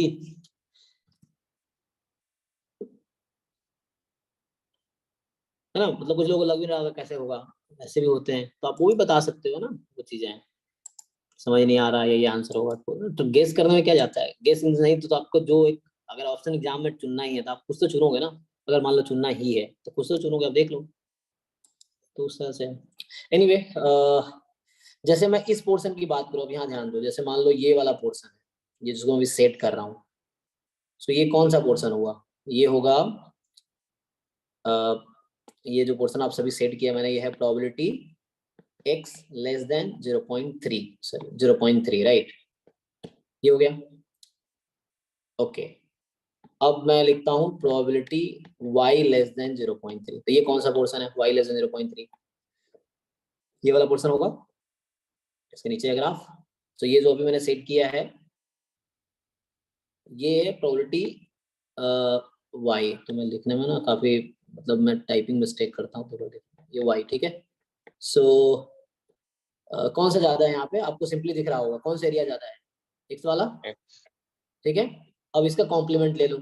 कॉन्टिन्यूअस डिस्ट्रीब्यूशन है तो इक्वल लगाओ तो भी कोई फर्क नहीं पड़ता, नहीं लगाओ तो भी कोई फर्क नहीं पड़ता। क्यों? क्योंकि कॉन्टिन्यूअस डिस्ट्रीब्यूशन में पॉइंट पे प्रोबेबिलिटी 0 होती है। तो इक्वलिटी लगा रहे हैं तब भी सेम बात है, प्रोबेबिलिटी सेम ही रहेगी। इक्वलिटी नहीं लगा रहे तब भी सेम ही रहेगी, कॉन्टिन्यूअस डिस्ट्रीब्यूशन के केस में। सो अब इसका कॉम्प्लीमेंट ले लो। तो कॉम्प्लीमेंट जब लोगे आप 1 माइनस करोगे तो प्रोबेबिलिटी x मोर देन 0.3, यहाँ ये चेंज हो जाएगा। क्यों? क्योंकि जब आप कॉम्प्लीमेंट लोगे तो पहले माइनस से मल्टीप्लाई करोगे, मैं करके दिखा देता हूँ। सो आप जैसे इसको मल्टीप्लाई करो माइनस से, probability x less than equal to 0.3 more than minus probability y less than 0.3, इस तरह से है। और 1 ऐड कर दो, एडिंग 1 बोथ साइड। अच्छा मैंने इक्वलिटी चेंज नहीं की, सर लेस देन हो जाएगा। हाँ यस। सो यहाँ से ये आ गया। अब क्योंकि नेगेटिव जब आप मल्टीप्लाई करते हो इक्वलिटी का साइन चेंज होता है, तो साइन चेंज होगा तो क्या आएगा फिर यहाँ पे आपके पास, ये आ गया प्रोबेबिलिटी x मोर देन ना, more than 0.3 is less than probability y more then 0.3। ऐसे ग्राफ देख के भी कोई बता सकता है, लेकिन मैंने इसे डिराइव किया, ठीक है। पहला ऑप्शन क्या बोल रहा था कि मोर है, लेकिन एक्चुअल में क्या है, लेस है। तो पहला ऑप्शन फॉल्स हो गया, है ना। तो क्या वैसे देख पा रहे हो कि x मोर देन है, तो सो लेस, ये ऑप्शन, तो पहला ऑप्शन आपने बताया फॉल्स, करेक्ट है। अब दूसरा ऐसे ही सेम बात है, वही वही चीजें मैं करूंगा दूसरा, तो ऑब्वियसली ट्रू हो गया, इसका जस्ट अपोजिट तो किया मैंने, ठीक है। तो जिन लोगों को समझ आ रहा है, अब बाकी लोगों को समझ आ गया होगा। हाँ जी कुलदीप, क्लियर है आपको? Yes sir. सो ओके, चलिए आगे बढ़ते हैं फिर। तो ये तो जैसे एग्जांपल था, है ना। अब वहां पे आओ। सो अब क्या करना आपको, मतलब मैं सॉल्व नहीं करूंगा ये क्वेश्चन, वो मैं कर दिया क्योंकि मुझे समझाना था ग्राफ का क्या अप्रोच है, क्या हेल्प, कैसे हेल्प करता है। तो एग्जांपल दिया मैंने, और भी हो सकते हैं ऐसे, बाकी केस में भी हो सकते हैं। नॉर्मल में, जैसे टेस्टिंग में नॉर्मल का ग्राफ आपको हेल्प करता है ना। जैसे नॉर्मल में आप क्या करते हो, जब टेस्टिंग आप करोगे तो उस तरह समझ आएगा कि ना इस तरह रिजेक्शन रीजन है, ये है, तो इसमें क्वेश्चन जैम में उसमें भी आया हुआ है कि अगर आप साइज इंक्रीज करोगे तो पावर में क्या होगा, अगर मैं साइज डिक्रीज कर रहा हूँ तो पावर क्या होगा। इस तरह क्वेश्चन है जैम 2022 में आया हुआ है। तो आप ढंग से जैम, तो कई बार क्या होता है बच्चे पूरा प्रीवियस ईयर कर लेते हैं, तो जब उनको क्वेश्चन देते हैं तो उनको लगता है जैम में आया था, ऐसा भी सोच रहे होते हैं। इसका मतलब क्या है वो कि ढंग से आपने नहीं किया है ना। एटलीस्ट आपको अप्रोच तो पता होना चाहिए, क्वेश्चन देख के क्वेश्चन याद नहीं होगा, अप्रोच तो पता होगा कि मुझे ऐसे करना है, तो बार बार करने से क्या होगा, अप्रोच आपको पता होगा कि इस क्वेश्चन में ऐसे करना है ना। जैसे टेस्टिंग में ऐसे क्वेश्चन आए हुए जैम में कि मैं अल्फा इंक्रीज कर रहा हूँ तो पावर में क्या होगा, अल्फा डिक्रीज हो रहा है तो पावर में क्या होगा, जो साइज है। तो इस तरह के क्वेश्चन हैं जैम में, तो वहां पे आपको नॉर्मल का ग्राफ हेल्प करेगा। नॉर्मल का सबको पता ही होता है, आपको भी पता होगा। एनीवे, तो इसमें क्या करना, आपको ट्राई करना है। So how will you formulate it mathematics. So some of exponential क्या होता है भाई देव, अगर इसमें जरूरत पड़ी तो। सर अगर वो ये गामा। सब, हाँ ये सब कॉन्सेप्ट है जो आपको जैम वाला जो हमने पढ़ाया है वहां सीखना पड़ेगा, या बुक से पढ़ो या यूट्यूब वीडियो देख करो कहीं से, क्योंकि हम थ्योरीज पढ़ाएंगे, पूरा थ्योरीज पढ़ाने में 6 महीने लगते हैं जैम या गेट के पाऊंगा तो थ्योरीज हमारा थ्योरेटिकल अप्रोच यहाँ नहीं होगा, यहाँ हमें एग्जाम अप्रोच होगा। क्वेश्चन पे ज्यादा फोकस करेंगे, क्वेश्चन के थ्रू थ्योरी समझेंगे, थ्योरी से क्वेश्चन पर नहीं जाएंगे, क्वेश्चन से हम थ्योरी पे जाएंगे। यहाँ जरूरत है कि x प्लस वाई निकाल सकते हो आप, तो x प्लस वाई जो होता है x एक्सपोनेंशियल लैम्डा है, IID है, x y are IID exponential lambda है। अच्छा, रोहित जैसे बताया, मैं बाकी लोगों से पूछता हूँ ये लोग क्यों रिस्पॉन्ड नहीं कर रहे।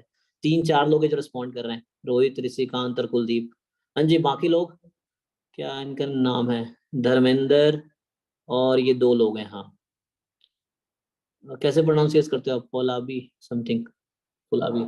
सो how will you approach this question. अच्छा ये बताओ x प्लस वाई क्या होगा धर्मेंद्र, आपको आइडिया है कि 2 रैंडम वेरिएबल एक्सपोनेंशियल का सम क्या होता है, सम का डिस्ट्रीब्यूशन क्या होता है, मतलब इसका मतलब डिस्ट्रीब्यूशन, कि सम का डिस्ट्रीब्यूशन क्या होगा। ये जो होता है गामा 1 कॉमा लैम्डा हो जाता है। अब गामा में भी 2 फॉर्म है, आप याद रखना कौन कौन सा है। तो ये गामा 1 लैम्डा है, जब आप ऐड करते हो गामा को तो फर्स्ट कॉम्पोनेंट ऐड होता जाता है, तो ये गामा 2 लैम्डा हो जाएगा। अब इसका PDF देख लो, एक गामा जब जिसमें जो भी एक्सपोनेंशियल का लिया तो उसके corresponding exponential is a special case of gamma. जैसे फॉर एग्जांपल, चलो मैं एक समझा देता हूँ। जैसे हम x लेते हैं गामा अल्फा बीटा। हाँ जी रोहित, आप बताओ कौन सा वाला PDF लेके चलना है गामा का, कोई सा ही बताओ। एक 2 डिस्ट्रीब्यूशन है इसके, मतलब फॉर्म 2 है, बात बराबर है। हाँ सो सर e raised पर हाँ माइनस e raised पर माइनस अल्फा x हम्म इंटू x x raised पर बीटा। -1 टाइप जैसे, या मैं लिख देता हूँ, रुक जाओ तुम, जैसे थोड़ा यस नोटेशन का इधर कर रहे हो तो मैं लिख, मतलब सही बता रहे हो, बस वो नोटेशन जो तुम अल्फा लिया मैं बीटा लूंगा, तो मैं ऐसे लिख देता हूँ जो बुक में यस आपको मिलेगा। मतलब अलग अलग बुक में अलग नोटेशन। फॉर एग्जांपल तुम साहू वाली बुक उठाओ, प्रसन्ना साहू की, उसमें अलग है, लैम्डा थीटा में लिखा हुआ है। तुम कैसेला वर्गर उठाओ, उसमें अल्फा बीटा में है, लेकिन तुम देखो उतना चेंज है। ये रोहित की उठाओगे उसमें अलग है। तो हर बुक में गामा का अलग अलग नोटेशंस यूज किए उन्होंने। तो आपको देखना आप क्या लेके चलोगे। जैसे मान लो मैं लिख देता हूँ, एक ये PDF होता है, और कुछ में बीटा एक बार अपना ऊपर होगा, ऐसा होता है। ई की पावर माइनस, अगर मैं बीटा नीचे लिखा हूँ तो यहाँ मुझे नीचे लिखना पड़ेगा। तो डिनोमिनेटर में है तो मुझे यहाँ डिनोमिनेटर में लिखना पड़ेगा माइनस एक्स अपॉन बीटा। अगर मैं इसको न्यूमरेटर में लिखा होता है यहाँ पे, यहाँ में मल्टीप्लाई करता है। ओके, जैसे एक PDF है गामा का x मोर देन 0। अब सिंपली आप देखो, जैसे मैं यहाँ कह रहा था, मैं जस्टिफाई कर रहा हूँ उसको, gamma alpha 1 lambda. So alpha को आप 1 रख, देखो क्या मिलेगा यहाँ पे। अल्फा को आप इसमें अल्फा की जगह 1 रख दो, क्या होगा।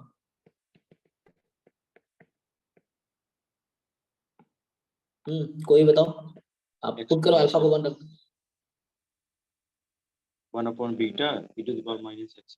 हाँ, गामा 1 होता है, बीटा की पावर 1 बीटा रहेगी, तो 1 अपॉन बीटा, और x की पावर 1 - 1 0 हो गई, तो e की power minus x by beta, जहाँ x मोर देन 0। अब आप देख रहे हो कि इस डिस्ट्रीब्यूशन का जो मीन निकालोगे अगर एक्सपोनेंशियल वाले का, इस वाले का, तो मीन आएगा बीटा, है ना, जो वहां ले रहा था। तो इसको मैं लैम्डा बोला था, तो अगर आप लैम्डा तो लैम्डा रख के भी कर सकते। कुछ बुक में लैम्डा लिखा होगा बीटा की जगह, अल्फा की जगह थीटा लिखा होगा, तो फॉर्म अलग अलग है। एनीवे, जब आप इसको सम करोगे तो मैं ये बोलना चाह रहा हूँ इसका डिस्ट्रीब्यूशन क्या है। ये जो मैंने लिखा W लिखा है x प्लस वाई को, अगर आप W का डिस्ट्रीब्यूशन निकालोगे तो रख लो इसमें बीटा को, जैसे ठीक है, इसको मैं एक्सपोनेंशियल बीटा बोलूंगा, this is exponential beta.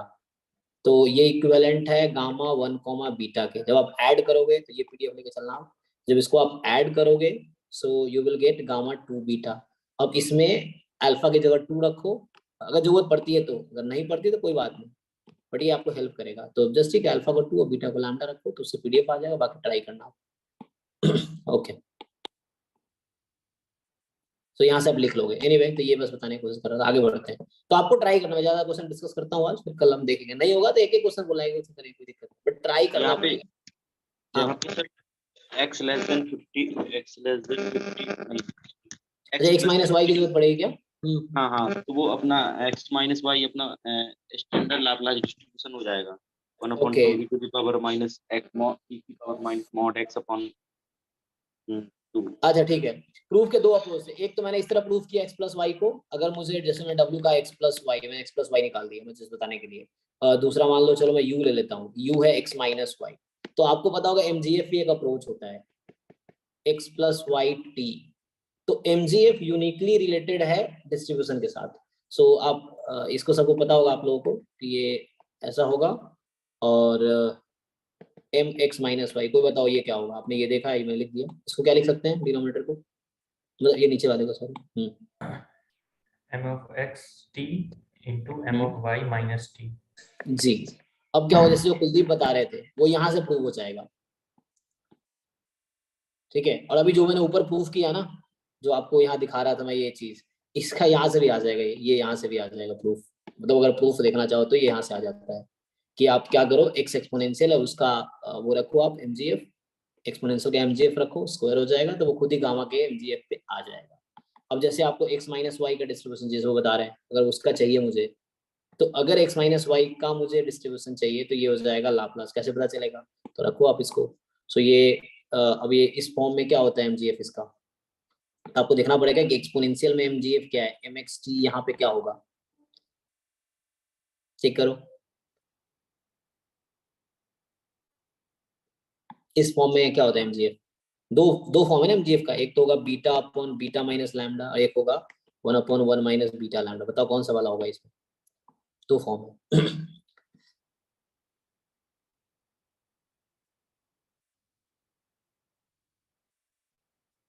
I think ये वाला होगा, चेक करो। ठीक है, ये वाला आएगा, मीन 1 बाई लैम्डा। अच्छा मीन बीटा है ना, ओ सो मीन बीटा है तो हाँ ठीक है, ये आएगा।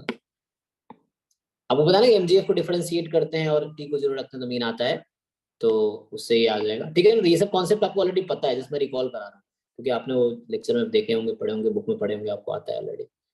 जस्ट रिकॉलिंग, ठीक है जी। कोई हाँ ना नहीं बोला, यही होगा ना एमजीएफ?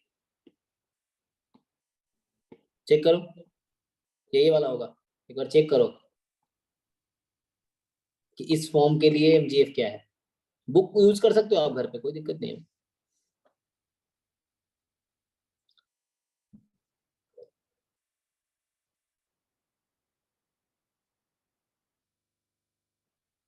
क्वेश्चन समझ क्या बोल रहा हूँ मैं? ये पीडीएफ एक्सपोनेंशियल का है, तो ये वाला एमजीएफ है या ये वाला एमजीएफ है, कौन सा करेक्ट है?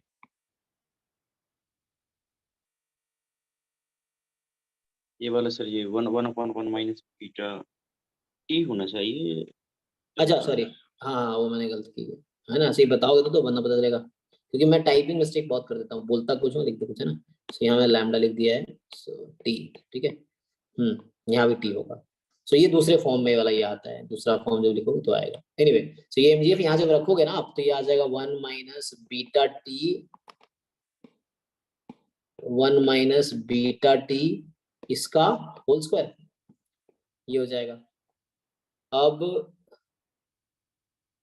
चेक करो, सॉरी वो मैंने थोड़ा गलत कर दिया, होल स्क्वायर क्यों होगा, क्योंकि यहाँ माइनस भी तो है, तो एक प्लस आएगा beta 1 T, 1 plus beta T होगा ना दूसरा। हाँ ये हो जाएगा, ठीक है। सो यहाँ हो जाएगा ऐसा, क्योंकि आप माइनस टी रखोगे उसकी जगह पे, तो ये आपका आ गया कि 1/1 minus beta square T square. अब आपको ये पहचानना पड़ेगा कि भैया ये एमजीएफ किसका है, तो जो स्टैंडर्ड डिस्ट्रीब्यूशन वो आपको याद रखना पड़ेगा। तो जो डबल एक्सपोनेंशियल है ना, उसका अगर आप एमजीएफ याद करो, x इज डबल एक्सपोनेंशियल, ठीक है। पैरामीटर ले लो म्यू और b, जिस फॉर्म में डिफाइन होती है, इसको लाप्लास बोलते हैं, लाप्लास डिस्ट्रीब्यूशन म्यू और b। तो ऐसे ही जब रिकॉल करोगे आपको याद आएगा, एग्जाम में भी वहां कोई हेल्प नहीं होगा, आपको खुद ही पूछना, खुद से क्वेश्चन पूछना पड़ेगा, खुद से आंसर बताना पड़ेगा।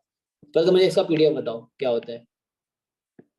और 1/2 लैम, ये क्या बी लिखा है 1/2 बी? हाँ लैम्डा म्यू और बी है, या लैम्डा भी लिखो, कुछ भी लिख लो, हाँ 1/2 लैम्डा टू बी हाँ इस तरह लिख देता हूँ 2b e की पावर माइनस ऐसा कुछ minus mod x minus mu upon p। हाँ ये हो गया। mxt होता है e to the power mu t upon 1 minus b square t square. b square इसको ना तो देखो यहाँ से आप कंपेयर कर सकते हो। आप देखो अब ये जो mgf आपका आया है, अब इसके साथ कंपेयर करो, आपको मिल रहा होगा ओके म्यू क्या होना चाहिए और b क्या होना चाहिए। म्यू 0 होना चाहिए, b बीटा, ठीक है। तो अब म्यू की जगह 0 हो गया, बी की जगह बीटा, x माइनस वाई का डिस्ट्रीब्यूशन आ गया। मतलब ये सब जस्ट डिस्कस कर रहे हैं, आपको देखना है कि वो यूज होगा नहीं होगा, आपको सॉल्व करना है। मैं सॉल्व नहीं कर रहा हूँ क्वेश्चन, अगर जरूरत पड़ती है तो मैं बता रहा हूँ कि इससे कैसे करोगे। हो सकता है बिना जो वैसे करे सॉल्व कर लो आप, है ना, वो चीजें हैं। सो आपको देखना पड़ेगा कि आप कर पाते हो क्या। सो इस तरह से आ जाएगा, अब यहाँ से पीडीएफ आ जाएगा, फिर आप कर सकते हो अगर जरूरत पड़ी तो, अदरवाइज यू जस्ट सी। सो आप ट्राई करो, नहीं तो नेक्स्ट टाइम देखते हैं, इस तरह से ट्राई करो। आगे बढ़ते हैं, ठीक है। सो आपको ये ट्राई करना है and then will see next class. Second question पे आओ। सो और ये गेट का एग्जाम एमएससी लेवल का है ना, तो कुछ क्वेश्चन ऐसे भी होंगे जिसका रिलेशन एमएससी लेवल से होगा। जैम का लेवल बीएससी है, तो वहाँ तुम एक्सपेक्ट कर सकते हो कि उस तरह के होंगे। ठीक है, तो 27 क्या कह रहा है, तो ये आपको ट्राई करना है, आप लिख के सॉल्यूशन भेजना, फिर हम देखेंगे। So random sample of size n is chosen from population with probability density function this. अच्छा ये पीडीएफ दे रखा है, ये कौन सा डिस्ट्रीब्यूशन है।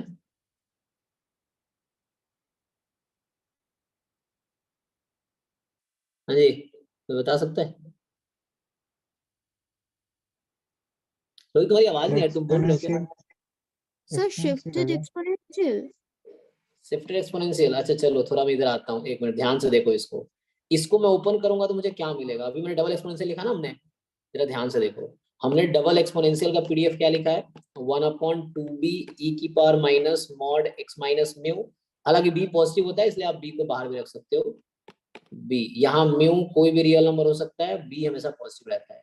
अब मैं इसको आपसे बोलूं कि ओपन करो, मॉड का डेफिनेशन सबको पता है। सो x मोर देन म्यू और x लेस देन म्यू, मुझे बताओ कहाँ इक्वल लगा, यहाँ इक्वल लगा देता हूँ। सो क्या होगा 1/2b मोर देन म्यू है तो पॉजिटिव मॉड ऐसे ही हट जाएगा, तो x minus mu upon b। और जब x लेस देन है तो मॉड खत्म, तो 1/2b e की power shift exponential also right. So actually वो लाप्लास ही है। सो यहाँ से आ जाएगा कितना,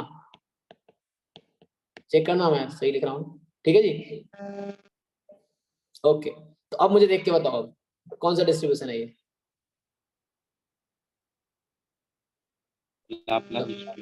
ठीक है, ये लाप्लास ही है, म्यू की जगह थीटा है।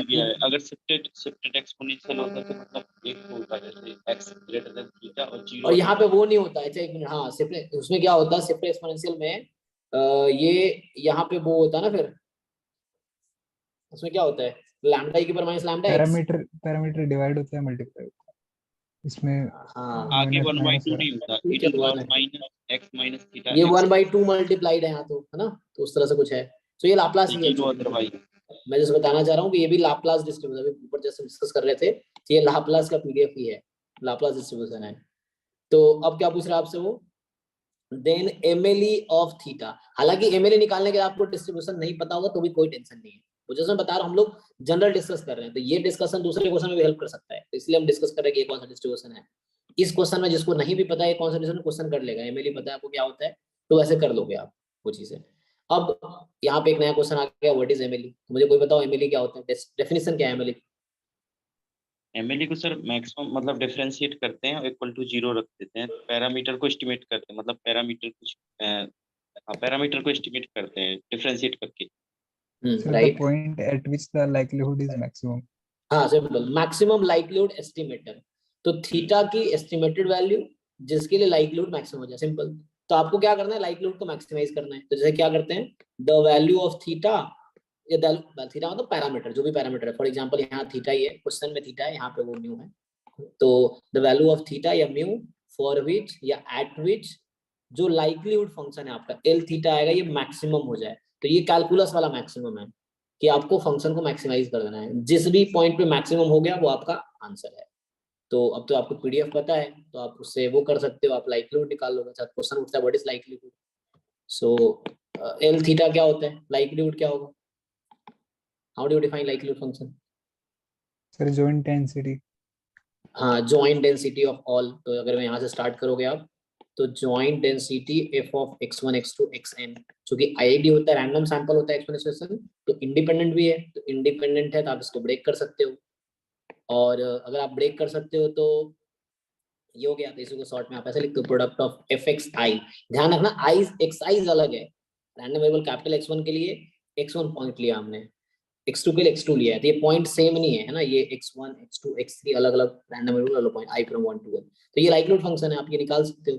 फिर आपको देखना है कि लाइक्लीहुड फंक्शन किस थीटा के लिए मैक्सिमम है, तो उसके लिए आप डिफरेंशिएट कर सकते हो। जैसे आप जानते हो कैलकुलस में कि मैक्सिमम मिनिमम निकालने के लिए डिफरेंशिएट करके 0 पुट करते हैं, क्रिटिकल पॉइंट आ जाता है, फिर चेक करते हैं उसमें मैक्सिमम है कि मिनिमम है। तो जिस थीटा के लिए मैक्सिमम हो जाएगा वो फैमिली है, ठीक है। तो आप उसको ट्राई करना आपको, तो इसमें डाउट नहीं होना चाहिए। अगर किसी को है तो पूछ सकते हो, जैसे कोई पॉइंट है जो आपको नहीं क्लियर है पूछो। शर्माओगे तो एग्जाम में फिर आपके रिजल्ट अच्छे नहीं होंगे। अगर आप क्लियरली कुछ क्लियर नहीं है, क्लियर है तो बहुत अच्छा है, नहीं है तो आप पूछो। जैसे यहाँ बोला मीन ऑफ द सैंपल, तो मीन क्या होता है, एक्स बार। बोला था एक्स बार का इक्वल है क्या, पहला ऑप्शन एक्स बार है, उसको अपने वर्ड में लिखा, mean of the sample X bar बोल रहा है।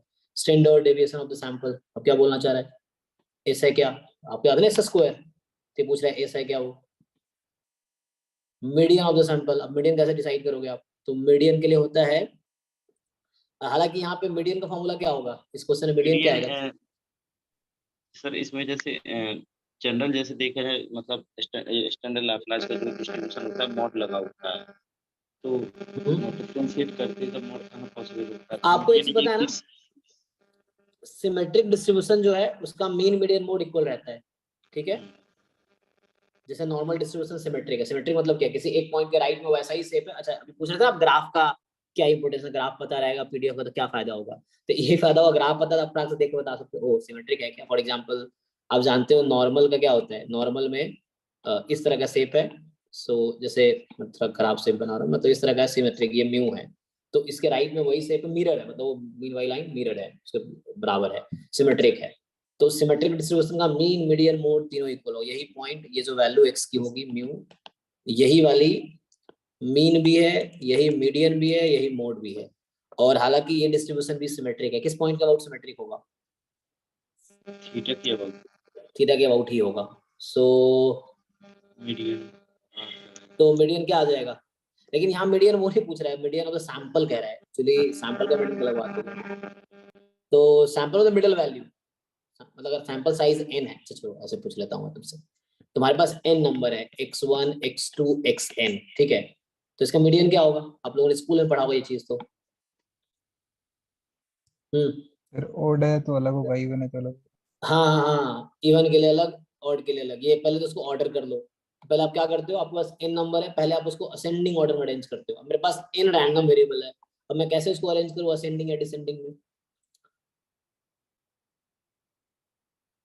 क्या कॉन्सेप्ट है उसके लिए, असेंडिंग डिसेंडिंग करने के लिए रैंडम वेरिएबल का क्या कॉन्सेप्ट है,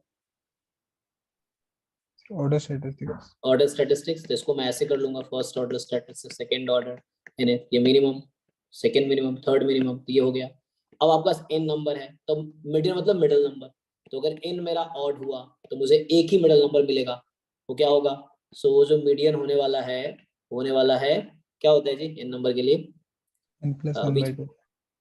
n+1/2th ऑर्डर स्टैटिस्टिक्स जो भी होगा, कि n ऑड है तो n+1 इवन हो जाएगा, तो डिवाइड हो जाएगा, तो ये मीडियन आ गया। अगर n आपका इवन है तो मीडियन, सैंपल का मीडियन पूछ रहा है, वो जो मैं ये बता रहा था, ये पॉपुलेशन का मीन मीडियन मोड इक्वल है पॉपुलेशन का, और यहाँ सैंपल का पूछ रहा है, सैंपल के मीन का मतलब x बार है, सैंपल के वेरिएंस का मतलब s स्क्वायर है, नॉट सिग्मा स्क्वायर, है ना, इस तरह से। और सैंपल का मीडियन इसे बोल वेरिएंस, सॉरी सैंपल का वेरिएंस एस स्क्वायर है, नॉट सिग्मा स्क्वायर। सैंपल का मीडियन यहाँ पे ये जो डिफाइन कर रहा हूँ, तो मीडियन क्या होगा इवन है केस में, xn/2 plus xn+1/2 divide by 2। ठीक है। तो ये सब स्कूल में भी था कि n सिंपल, मेरे पास n नंबर है तो मीडियन में कैसे निकालूंगा, यही चीज है। ये सर पूछना मीडियन के इक्वल है कि हाँ, सर इसमें ये बाहर आएगा ना, n/2+1 आएगा। अच्छा एक मिनट चेक कर लेते, देख लो एक बार तुम लोग ठीक से, n क्या है तुम्हारा इवन है, n/2, हाँ वो मैंने गलती किया है, वो शायद वही बोलना चाह रहा होगा। सो n/2+1, ठीक है। एक यस मिनट, यहाँ पे क्या होता है n+2/2 हो गया, ओके, एक बार चेक करना फाइनल 4 एग्जांपल्स देख लीजिए। मान लो मेरे पास x1 x2 x3 x4 है, चलो 4 है, तो इसका मिडिल क्या होगा? 4/2 सेकंड वाला और सेकंड प्लस 1 थर्ड, ठीक है। उसका नेक्स्ट जस्ट नेक्स्ट ना, ओके फाइन फाइन, या तो मैंने लिखने में गलती की है, ओके। सो ठीक है, ये सैंपल मीडियन है जो मैं लिख रहा हूँ। सैंपल मीन x बार, सैंपल वेरिएंस s स्क्वायर। आप सब जानते हो कि x1 s2 सैंपल है, तो जब आप बोलता है सैंपल मीन, ये बहुत सिली थिंग्स है जो आपको ऑलरेडी पता है, फिर मैं रिपीट कर रहा हूँ ताकि गलती ना करो। Simple mean, sample variance s square, फिर सैंपल मीडियन, ठीक है। ये मैं ऊपर फाइंड किया है, वो था इस तरह से, ठीक है। आगे क्या बोला इसमें? मैक्सिमम ऑफ द सैंपल, इसका क्या मतलब हुआ? मैक्सिमम ऑफ द सैंपल का क्या मतलब है स्टैटिस्टिक सेंस में? क्या मतलब है इसका?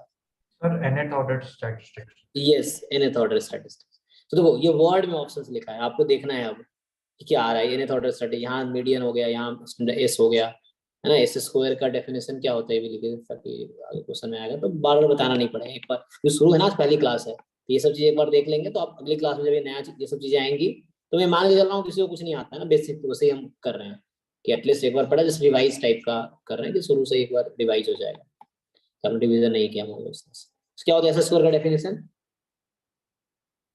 1/n-1 हाँ, 1/n-1 summation i = 1 to n xi - x bar का स्क्वायर, ठीक है। सो xi माइनस x बार का होल स्क्वायर, ठीक है, नॉट n, यहाँ n-1 होगा, ठीक है। इसमें ये लॉजिक ये है कि हम अनबायस्ड चाहते हैं, तो इसीलिए अब ऐसा होता है, n-1 रहने से अनबायस्ड होता है, तो हमारा इंटरेस्ट अनबायस्ड में होता है इसीलिए। चलिए ओके, तो ये क्वेश्चन आपको ट्राई करना। ML is not difficult task, simple concept है, लाइक्लीहुड लिखो, मैक्सिमाइज करो आप। ओके, सो अब आते हैं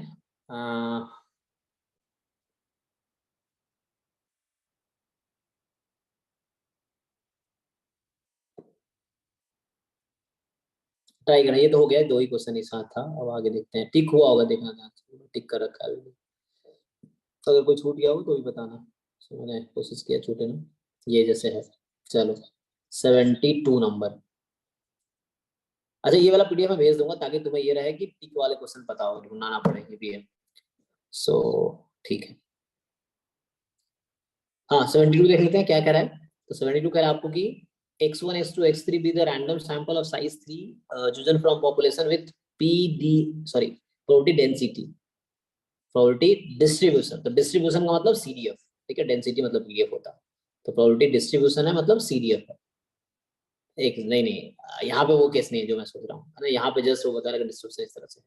समझ लो आप क्या बोल रहा हूँ मैं? जैसे क्लास 12 में ये वर्ड यूज करते हैं ना, प्रोबेबिलिटी डेंसिटी, डिस्क्रीट में क्या है, डिस्ट्रीब्यूशन के लिए वही वर्ड यूज होता है। So this is not CDF जो मैं सोच रहा था, तो मैं कंफ्यूज नहीं होना जैसे मैं हो रहा था। सो ये प्रोबेबिलिटी डिस्ट्रीब्यूशन है, डिस्ट्रीब्यूशन फंक्शन लिखेगा तो CDF होगा। डिस्ट्रीब्यूशन में जस्ट कैसे डिस्ट्रीब्यूटेड, किस पॉइंट पे कितना मास है, that is something. So probability x = 1 is p, तो कौन सा डिस्ट्रीब्यूशन है ये? बर्नौली है ना सर? जी ठीक है, ये बर्नौली हो गया आपका। तो पूछ रहा है कि द सैम्पलिंग डिस्ट्रीब्यूशन, अब देखो sampling distribution f of statistics this, तो सैंपल साइज 3 था, तो इसको आप लोग क्या बोलते हो मैक्सिमम को? Third order statistics. Yes sir. तो आप ये तो कर सकते हो ना, ऑर्डर Yes, स्टैटिस्टिक्स एक sir. टॉपिक है, उसमें आप ट्राई करके कर सकते हो कि इनमें से कौन सा ऑप्शन आएगा, 0 पे क्या आएगा। हालांकि अलग अलग बोला डिसाइड करने को, है ना, कि अगर अब 0 y = 0 है तो क्या मास है, तो उस तरह से क्या होगा। हालांकि बहुत मुश्किल नहीं है ना, जैसे क्या है कि इसमें बोला है प्रोबेबिलिटी y = 0 है, तो प्रोबेबिलिटी y क्या है आपका? Maximum of x1 x2 x3 0 है। अब मैक्सिमम 0 कब होगा? तो 1 माइनस कर लो, maximum of x1 x2 x3 is 1, ये होगा ना। अच्छा, क्या डिसाइड कर पाओगे आप? सर सब 0 हो सकते हैं तो maximum maximum 0 order in general निकाल के उसमें पुट कर दें। अच्छा, तो वैसे भी करते मैक्सिमम, मतलब वैसे केसेस कराए कर सकते हो आप, नहीं तो इंजन निकाल के, हाँ मतलब वो फॉर्मूला से भी किया जा सकता है ऐसे ही तो। ऑर्डर स्टेट से नहीं होगा क्या? हाँ ऑर्डर स्टेट से होगा, ऊपर से मैं ऐसे ही सोच रहा हूँ। सो इस तरह से क्या होगा, मैक्सिमम 0, अरे यार क्यों इतना कर रहा हूँ, छोड़ो यहीं से निकल जाएगा। सो इतना करने की जरूरत नहीं है। देखो 3 नंबर तुम्हारे पास है, x1 की वैल्यू 0 या 1 हो सकती है, x2 की वैल्यू 0 या 1 हो सकती है, x3 की वैल्यू 0 या 1 हो सकती है। ठीक है, ये क्लियर है सबको, क्योंकि बर्नौली है। अब 3 मैक्सिमम इसका 0 आ रहा है, इन तीनों में जो चाहे x1 की वैल्यू 0 या 1 हो, किसी भी केस में मैक्सिमम 0 कब होगा, तुम इंडिविजुअली क्या बोल सकते हो? सब जीरो तीनों तीनों केस जीरो। बने सारे जीरो होंगे। हाँ, तो ये तो सिंपल केस हो गया ना कि x1 भी 0 होना पड़ेगा, x2 को भी 0 होना पड़ेगा, x3 को भी 0 होना पड़ेगा। तो कोई भी 1 हुआ तो मैक्सिमम 1 हो जाएगा, तो तीनों को 0 होना पड़ेगा। तो सिंपल यहाँ से क्या हो गया कि अभी इंडिपेंडेंट तो है, एक रैंडम सैंपल है, तो रैंडम सैंपल का मतलब इंडिपेंडेंट एंड आइडेंटिकली डिस्ट्रीब्यूटेड होता है। आईआईडी, कोई रैंडम सैंपल हमेशा आईआईडी होता है। तो यहाँ से x1 बराबर 0, और ये तो प्रोबेबिलिटी सेम ही रहती है कि आईआईडी है, तो का पावर 3 हो गया। तो ये कितना था, ये 0 पे क्या होता है, क्यू। क्यू क्यूब हो गया, देख लो। तो y बराबर 0।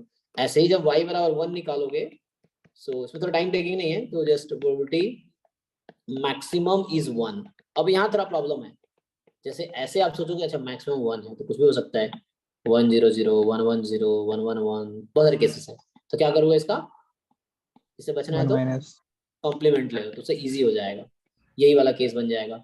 तो maximum of x1 x2 x3 या तो 1 होगा या 0 होगा कॉम्प्लीमेंट में, है ना, दो ही पॉसिबिलिटी है सब हराने मेरे पास। तो या तो मैक्सिमम 1 है कॉम्प्लीमेंट लिया 0 हो गया। अब मैक्सिमम 0 क्या होगा, सेम केस, तो 1 माइनस, है ना, जब पीछे आया था तो 0 पे क्यू क्यू, 1 पे 1 माइनस क्यू, देख लो। तो इस तरह से ये मुश्किल नहीं, ये वाला सी। हाँ ना, बोलो भाई, ठीक है ना? Yes sir. हाँ, तो इस तरह से है इसमें डिस। हालांकि स्पेशली से बताऊं कि जो फॉर्मूला है वो कॉन्टिन्यूअस के लिए है, जो आप फॉर्मूला जानते हो वो कॉन्टिन्यूअस के लिए। मैं एक बार फिर से रिकॉल कराता हूँ कि मेरे पास अगर सैंपल है nth ऑर्डर स्टैटिस्टिक्स का, क्या होता है पीडीएफ, कोई बताओ मुझे। n factorial divide by r हाँ, माइनस देखो 1 n, फैक्टोरियल। नहीं nth ऑर्डर स्टैट्स, अच्छा आर, चलो तुम rth ऑर्डर का बता रहे हो, ठीक है, मैं rth का लिख देता हूँ जनरल। rth ऑर्डर स्टैटिस्टिक्स का जो पीडीएफ क्या होता है, n फैक्टोरियल, हाँ, divide by 1 r n minus 1 minus. Factorial. 1 n r, ठीक है। तो भारत को लिखा हूँ तो r minus 1 factorial, n minus r factorial. हाँ कैपिटल एफ एक्स का होल पर कैपिटल हाँ, एक्स की पावर जो r माइनस 1 पॉपुलेशन का जिससे सैंपल लिया गया है, उस पॉपुलेशन का जो सीडीएफ होगा उसकी पावर r माइनस 1, 1 माइनस उसी का 1 माइनस एफ एक्स का होल पावर n हाँ, माइनस r सीडीएफ की पावर n माइनस r, और इनटू में pdf। पीडीएफ। तो ये आपको इन जनरल rth का ऑर्डर में रिवाइज करा रहा हूँ जस्ट। तो ये फॉर्मूला सिर्फ कॉन्टिन्यूअस रैंडम वेरिएबल के लिए वैलिड है। This is valid only for continuous random variable, not for discrete. ठीक, तो ये कॉन्टिन्यूअस रैंडम वेरिएबल के लिए। तो डिस्क्रीटली मैंने कैसे अप्रोच किया, पॉइंट वाइज से ये कर रहा था मैं, इसलिए किया। तो ये फॉर्मूला वैसे नहीं होगा। अच्छा, सीडीएफ, तो चलो इसी में आप अगर निकालोगे nth ऑर्डर स्टैटिस्टिक्स, जब आप फाइंड करोगे nth ऑर्डर स्टैटिस्टिक्स जब आप फाइंड करोगे तो आंसर आएगा n टाइम, रख दो r की जगह n रख दो, ऊपर जहां जहां आ रहा है ना उसको n रख दो। सो आ जाएगा एफ एक्स सीडीएफ का whole power r minus n minus 1 n minus 1 और एफ एक्स। जस्ट ये आएगा। अगर आप फर्स्ट ऑर्डर स्टैटिस्टिक्स का पीडीएफ निकालोगे तो क्या आएगा, n time 1 minus F x का whole power n minus 1 F X. और थोड़ा और आगे बढ़ूं, अगर मैं आपसे सीडीएफ पूछ लूं nth ऑर्डर स्टैटिस्टिक्स का, ये भी आगे यूज होगा, गेट में ऐसे क्वेश्चंस आए तो जो अभी बता रहा हूँ उसको रिवाइज करते हैं ना आप, ये मैं यूज करूंगा आगे, ये सब चीजें जो भी थ्योरी अभी बता रहा हूँ नेक्स्ट टाइम फिर से नहीं लिखूंगा ये सब। तो क्या आएगा ये, fx raised to power n। हाँ, ये आपका n हो जाता है। और अगर आप फर्स्ट ऑर्डर स्टैटिस्टिक्स का लिखोगे तो क्या आता है, 1 सीडीएफ, माइनस एफ एक्स का होल पावर n। नहीं 1 1 माइनस 1 माइनस 1 ओ minus sorry. fx whole power n। इसकी पावर n, ठीक है, तो ये आप याद रखना। सो ये भी सीडीएफ है, ये भी सीडीएफ है। ओके, चलो, तो ये जस्ट ये पीडीएफ था ऑर्डर स्टैट्स का, first and nth order stats का, ये सीडीएफ है first and nth order stats का, ये in general rth order stats का पीडीएफ है, इसको आप सीडीएफ में कन्वर्ट कर सकते हो। सो एनीवे, तो ये फॉर्मूला आपको, ये सब सिर्फ कॉन्टिन्यूअस के लिए वैलिड है। ओके, हालांकि यहाँ पे ये काम कर जाएगा, तुम सीडीएफ निकालना नहीं था ना मुझे, अगर सिर्फ निकालना होता मान लो थर्ड, क्योंकि थर्ड ऑर्डर स्टैट्स अगर मैं लिखता यहाँ पे तो क्या होता, सीडीएफ और दिस एक्स, तो 1 पे सीडीएफ निकालते तुम, तो पी क्यू, अच्छा,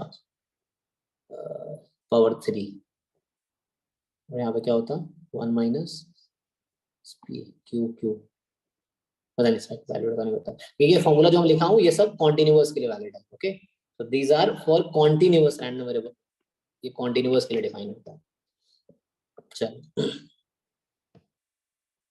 वापस आते हैं क्वेश्चन पे। तो ये आप अभी कर ही दिया मैंने, ऐसा दिया पूरा। नेक्स्ट पे आते हैं सर जैसे कोई मिनिमम या मैक्स का क्वेश्चन, मैक्सिमम का क्वेश्चन अगर डिस्क्रीट में आ जाए तो वहाँ मतलब पॉइंट लेके ही करें, तो मतलब वही बेटर है। डिस्क्रीट में पॉइंट वाइज होता है ना मास, क्योंकि कॉन्टिन्यूअस नहीं है इंटरवल में, तो पॉइंट हर पॉइंट पे मास चेक कर लो। इसमें y बराबर 1 पे चेक कर लिया क्या होगा, y बराबर 0 पे चेक कर लिया क्या होगा, उसके थ्रू ये, तो ये मतलब इनका यही था। नोटेशन में मत जाना, ये एफ नोटेशन पीएमएफ के लिए ही यूज कर रहा है। ठीक, सो ये बोल रहा है कि ओके, सो 73 क्या कह रहा है, let xn be a sequence of independent random variables with this distribution। तो xn बता, xn nth रैंडम वेरिएबल्स मान लो, n की पावर अल्फा है तो हाफ है, और माइनस n की पावर अल्फा है तो हाफ है। तो बोल रहा है कि sequence obeys the weak law of large number if. तो पहले तो मुझे कोई बताओ इसका स्टेटमेंट क्या है, what is the weak law of large number. Weak law of large number मतलब हम उसके थ्रू डिवाइस कर रहे हैं। हाँ, so weak law of large number क्या होगा, probability of mod xn minus mu less than epsilon tends to 0। एक मिनट मैं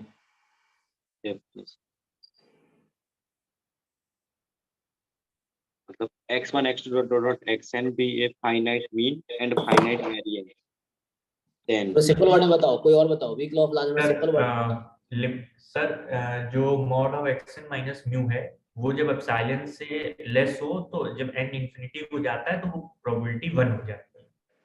ओके, सो आप लोग मुझे बता रहे हो कन्वर्जेंस इन प्रोबेबिलिटी का डेफिनेशन, मान लो म्यू है, अब इसका डेफिनेशन बता रहे हो मुझे, क्या ये? Yes sir. सो सीरियसली बोलो ना, जैसे वीक लॉ क्या है कि sample mean converges in probability to population mean, ये पॉपुलेशन मीन और ये सैंपल मीन। तो weak law of large number का ये स्टेटमेंट है। अब इसको एलोबरेट करोगे, ये एक टर्म है कन्वर्जेंस इन प्रोबेबिलिटी, है ना, तो वहां अगर मैं डिफाइन करूंगा तो आप लोग शायद डेफिनेशन बता रहे हो, ठीक है, गलत नहीं है। तो इसका ये, इसको अगर मैं एलोबरेट करूँ, इसका what is meaning of this, इसका और भी डिटेल एक्सप्लेनेशन भी है। ये एक्स बार आप जानते हो, एक्स बार क्या होता है, 1/n summation xi, i from 1 to n। Weak law of large पहला पार्ट ये है। इसका दूसरा पार्ट अगर मैं आपसे पूछूं, 1/n summation xi square, I from 1 to n, this converges in probability to what, ex square। ex square। इसको आप एक्सटेंड कर सकते हो किसी भी पावर तक, 1/n summation xi की power k, so I from 1 to n है, this will converge in probability to e of x की पावर k। so ये जो लिखा हुआ है ये kth पॉपुलेशन मोमेंट है और ये kth सैंपल मोमेंट है, ठीक है। मेथड ऑफ मोमेंट एक होता है ना, MAV, method of moment estimator, वहां आप क्या करते हो, इसको इसके इक्वल रखते हो, इसको इसके इक्वल रखते हो, इसको आप इसके इक्वल रखते हो, जब मेथड ऑफ मोमेंट एस्टिमेटर निकालना होता है।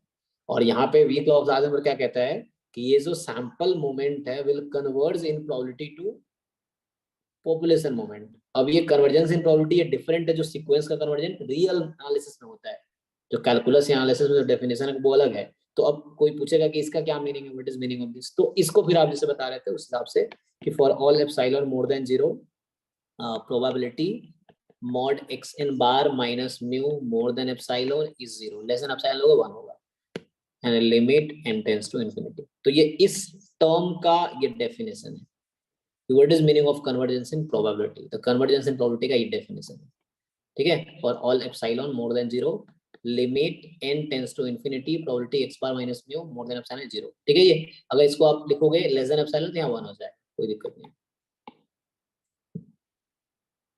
क्लियर है ना, हाँ ना बोलो भाई, ठीक है। Yes sir. हाँ तो अब आओ यहाँ पे क्वेश्चन पे।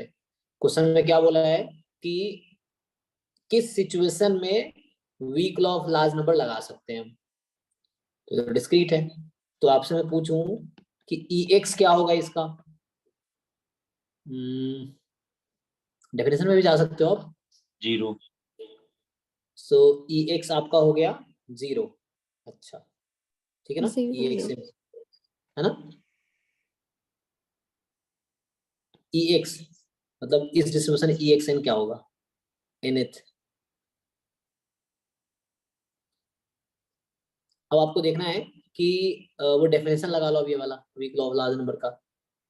तो x बार, अच्छा तो E ऑफ x बार यहाँ से कैसे डिफाइन करोगे आप? सो चूंकि सीक्वेंस ऑफ इंडिपेंडेंट है, अच्छा आइडेंटिकली डिस्ट्रीब्यूटेड नहीं बोला ना, इंडिपेंडेंट है, ओके। सो x1 s2 xn ठीक है, इंडिपेंडेंट है। हालांकि स्टेटमेंट जो होता है आईडी के लिए डिफाइन किया होता है, लेकिन ठीक है इंडिपेंडेंट के लिए भी डिस्ट्रीब्यूटेड। मीन से क्या होगा अगर आपसे पूछूं मैं यहाँ पे? सो इसमें अप्लाई करना है डेफिनेशन, अगर आप अप्लाई करो obeys weak law of large number, mean चलो 0 होगा, वेरिएंस कितना आएगा?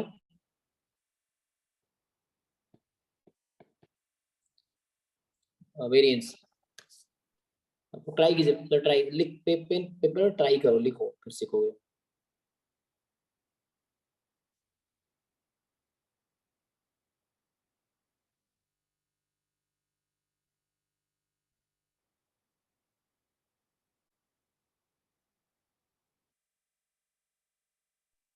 Sir, n to the power 2 n to the power 12 का ओके, तो इंटीग्रल टेस्ट ऐसे कुछ है। उस तरह से कुछ उन्होंने अप्रोच किया होगा। लाइक अगर मैं डायरेक्टली निकालूं जो हम जानते हैं तरीका, तो इसका क्या आएगा? ईच xi का कितना है? n की पावर 2 अल्फा, तो इसका कितना हो जाएगा?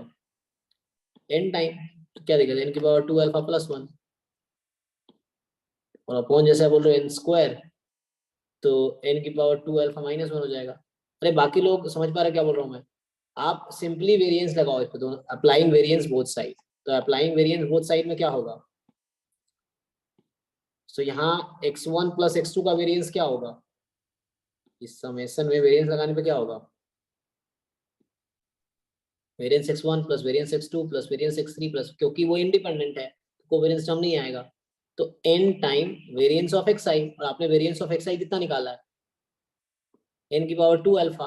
एक्चुअली जो मैं बता रहा था स्टेटमेंट, यू आर राइट, वो ये कैंसिल कब है? जब IID वाली सिचुएशन होती है, लेकिन यहाँ IID नहीं है। मैं शुरू में सोचा था ना IID नहीं है, तो ये IID केस में ये सिचुएशन होगा। स्टेटमेंट आप अगर देखोगे, मुझे स्टेटमेंट में देखना पड़ेगा, जब क्वेश्चन लगा रहे हो तब स्टेटमेंट चेक करना एक्जेक्टली वर्ड टू वर्ड, क्योंकि इफ में समथिंग लिखा रहता है वो अप्लाई करना पड़ेगा आपको। या यहाँ सिर्फ आइडेंटिकली डिस्ट्रीब्यूटेड दिया है, इंडिपेंडेंट यहाँ सिर्फ IID होता है वहाँ पे, इफ x1 x2 xn आ रहा है IID रैंडम वेरिएबल। हाँ, तो यहाँ उन्होंने IID नहीं दिया, यहाँ ध्यान से देखो क्या दिया है सिर्फ। अच्छा, लेकिन यहाँ पे क्या फर्क पड़ेगा? बिकॉज ऑफ क्या आइडेंटिकली डिस्ट्रीब्यूटेड है? नहीं, x1 का डिस्ट्रीब्यूशन कुछ और आएगा, x2 का कुछ और आएगा, x3 का कुछ और आएगा। चेक करो आप इनको अलग अलग रख के, डोंट यू थिंक?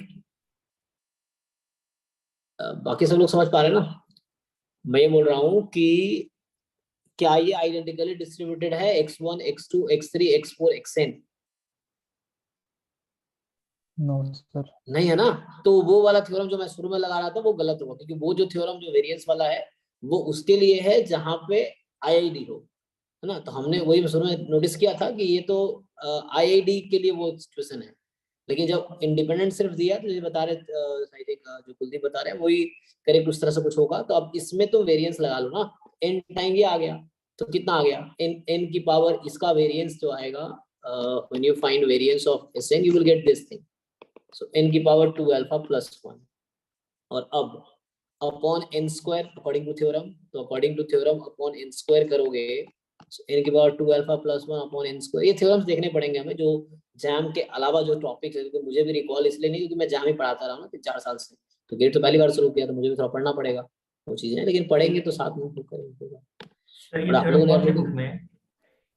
ये आई थिंक उसमें गुप्ता कपूर में है, कौन में देख लेगा आप कुलदीप? यस सर, गुप्ता कपूर में सर, मैं फिर इसका हाँ। पेज और नंबर वगैरह शेयर कर दूंगा। हाँ, या फोटो भेज देना, या तो क्योंकि जो थोड़ी एक्स्ट्रा चीज, क्योंकि हम लोग MSc लेवल पे अब काम कर रहे हैं, जैम BSc लेवल पे, तो BSc वाली चीजें यहाँ MSc में कुछ एक्स्ट्रा चीजें होंगी जो यूज होंगी, तो वो मुझे भी देखना पड़ेगा, आपको भी देखना पड़ेगा, तो साथ देखेंगे, ठीक है। जो नहीं होगा फिर ढूंढेंगे उसका सोल्यूशन, ऐसा है। सो यहाँ पे फाइनली ये आ गया, ओके। अब देख लो, अब जो बता रहे थे वो फाइन, अब ये लेस देन ये फाइनाइट कब होगा? 2 अल्फा माइनस 1 हो गया ना, यहाँ पे आएगा। So this 2 alpha minus 1 should be less than 0। अब ये सही लॉजिक लगा ना, तो ये इसको नेगेटिव होना पड़ेगा। क्यों नेगेटिव होना पड़ेगा? ताकि इसकी लिमिट फाइनाइट हो या लिमिट 0 पे जाए ना। कब जाएगी लिमिट 0 पे? दिस विल कन्वर्ज टू 0, जो थ्योरम का स्टेटमेंट बता रहे हो, this will converge to 0 when 2 alpha is 2 alpha minus 1 less than 0, तो अल्फा लेस देन हाफ। तो इस तरह के आंसर आ जाएंगे। तो ये थोड़े से एक्स्ट्रा थ्योरम है जो जैम के अलावा है, वो हमें करना पड़ेगा, ठीक है। इसलिए आप जैम का सिलेबस देखेंगे, ब्रैकेट में लिखा रहता है IID case, central limit theorem में लिखा हुआ है, तो वहां आईआईडी केस वाला डिस्कस करना। लेकिन यहाँ पे आइडेंटिकली डिस्ट्रीब्यूटेड केस हटा दिया, तो मुझे ये पढ़ना पड़ेगा कि आइडेंटिकली डिस्ट्रीब्यूटेड केस हटा देने पे कौन सी थ्योरम अप्लाई होगी, तो वो हमें देखना पड़ेगा, ठीक है। तो एटलीस्ट यहाँ पे एक क्लियरिटी आ गई, ये आंसर है, ठीक है। तो आपको ये थ्योरम ध्यान रखना है, ओके। तो वो फोटो भेज देगा या पेज बता देगा गुप्ता कपूर, ठीक है। मैं भी फोन पे पास पड़ा हुआ तो है, सो आई विल सी। ओके, आगे बढ़ते हैं फिर। तो ठीक है, इसका आंसर तो हमने फाइंड कर लिया कि ये लेस देन हाफ होगा, ठीक है। लेस देन स्ट्रिक्टली मैंने यहाँ इक्वल टू लगा दिया होगा शायद, इक्वल लगा दिया नहीं, ठीक है, हाँ less than half, strictly less than. Okay, चलो आगे बढ़ते हैं। 74 क्या कह रहा है कि x be random variable with 1 पे p है, 0 पे माइनस p है, मतलब बर्नौली हो गया, ठीक है। If mu n denote the nth moment about the mean. अच्छा, तो what is meaning of this nth moment about the mean? Definition कोई बताओ, मीनिंग बताओ इसका, nth moment about mean. Sir e की power expectation of x minus minus ये कितना easy तो है, इतना टाइम क्यों लेते हो? सब वेट कर रहे हो तो वो बताएगा, तुम अपना नहीं बताओगे, तुम्हें जो पता है वो बताओ, गलत होगा कोई बात नहीं, तो गलतियां करके तो सीखनी है, सो कोई प्रॉब्लम नहीं है। सो म्यू जो है e की पावर x माइनस म्यू की पावर n, ये है। अब बोल रहा है कि म्यू 2n प्लस 1 0 होगा, कब होगा? तो ये इजी है, ये तुम कर लोगे। तुम म्यू 2n प्लस 1 निकालो इस तरह से, यहाँ पे 0 1 पे डिस्क्रीट है। अब देखो वो इक्वल टू 0 रखने पे p की क्या वैल्यू आएगी, मतलब इक्वल टू 0 किस p के लिए हो पाएगा, तो आप इसको कैलकुलेट करो, ठीक है। क्योंकि आगे बढ़ते हैं, बहुत कम क्वेश्चन किया हमने, क्योंकि सारे सॉल्व कर रहे हैं। तो ये सब आपको करना है, मैं इसको शेयर कर दूंगा पीडीएफ, या तो इसका स्क्रीनशॉट लेके या फिर पूरा पेपर ही, जो क्वेश्चन है वो फोटो। एनीवे यहाँ पे आते हैं, तो ये है ये छोड़े ना कोई, ठीक है, यहाँ तक थे, हम ला चुके थे। So this is the question, या सो ये कह रहा है कि है ना, ये सब कुछ कॉन्सेप्ट्स हैं जो आप देख रहे हो कि बुक में डायरेक्टली शुरू में इजी होते हैं, लेकिन यहाँ पे एक अच्छे क्वेश्चन मिल रहा है। The conditional distribution of x given this, और इसमें सिर्फ आपको प्रोबेबिलिटी एंड इन्फेरेंस आया होगा, तो वही है। The conditional distribution of x given x plus y। अच्छा, यहाँ पे कुछ information, statement linked for the question 85 85b।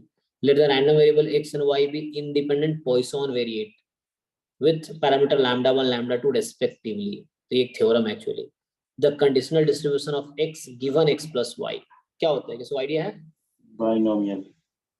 Binomial, ये थ्योरम है, ये रोहतगी में भी थ्योरम है, हमने एग्जाम में भी दिखाया है कि अगर x y दोनों, तो ये सब थ्योरम आपको याद रखना पड़ेगा। इस तरह कई सारे थ्योरम है कि x जो है Poisson लैम्डा 1 है और y जो है Poisson लैम्डा 2 है, तो जो x given x plus y होगा that will have binomial distribution. इसको प्रूव भी कर सकते हैं, मुश्किल नहीं है। आप ये निकालोगे probability x is equal to for example small x given x plus y is equal to t। आप इसको सॉल्व करोगे तो आ जाएगा ये बाइनोमियल फॉर्म में। और ठीक है, कुछ ऐसा आता है आई थिंक बाइनोमियल, क्या आता है t कॉमा ऐसा कुछ, अब देखना पड़ेगा क्या है, ऐसा कुछ आता है, अब जो प्रूफ देख के पता चलेगा क्या आता है। हाँ जी कुलदीप, आपको आइडिया है क्या आता है ये? यस सर ऐसे ही कुछ आता है। हाँ, तो ये आप ये प्रूफ है, बिकर वादगी में प्रूफ किया हुआ है इन्होंने। जो आप x भी ऊपर है तो x ऊपर है तो x का मतलब x belongs to coefficient lambda 1 है तो लैम्डा 1 आ गया। अगर y ऊपर होता तो मतलब y गिवन होता तो लैम्डा 2 अपॉन आ जाता। चलिए ठीक है, तो इस तरह से आएगा। तो ये आप देखिए क्या पूछ रहा है आगे। सो इसका तो डायरेक्टली स्टेटमेंट याद होना चाहिए, तो एग्जाम में आपको नहीं याद है तो आपको एग्जाम में प्रूफ करना पड़ेगा। क्या बोल रहा है, the regression equation of x on x plus y given by. अब आपको ये देखना पड़ेगा कि क्या आता है, क्या बोल रहा है रिग्रेशन इक्वेशन। अब ये रिग्रेशन इक्वेशन क्या होता है ये पहले पढ़ना पड़ेगा, है ना। So regression equation of x given x plus Y. So क्या होता है इसका फॉर्मूला, x गिवन, ये पता है हमने ऐसे इसका आंसर लिख दिया पिछले पेज पे, आप अगर ध्यान दोगे देखो। ये मैं बोला हूँ कि x given x plus y is equal to t, इसका डिस्ट्रीब्यूशन है binomial t comma lambda 1 upon lambda 2। तो रिग्रेशन जो होता है वो एक्सपेक्टेशन, जब आप एक्स वाई का रिग्रेशन लिख रहे होते हो तो एक्सपेक्टेशन लेते हो। तो इसका एक्सपेक्टेशन बताओ मुझे क्या है, यहाँ से ऊपर दिखा है ना बाइनोमियल डिस्ट्रीब्यूशन है। So what is mean, t into lambda 1 upon lambda 1 plus lambda 2। हाँ, अब चूंकि टी तो मैंने बोला है ना, क्वेश्चन में टी तो है नहीं कहीं पे, तो टी हमने किसके प्लेस पे लिया है, टी हमने X किसके plus प्लेस पे Y। लिया। x हाँ, plus y। तो क्वेश्चन तो x प्लस वाई की जो गिवन वैल्यू होगी उसके लिए बात करेगा, तो ये इसका आंसर है। ठीक है, तो ये पूछ रहा है आपसे कि expectation of x given x plus y कौन सा वाला आएगा। तो हमने देखा t टाइम दिस, वो मुझे आइडिया था क्योंकि मैंने जैम में प्रूव कराया था, तो मुझे थोड़ा बहुत आइडिया था कि ये आएगा।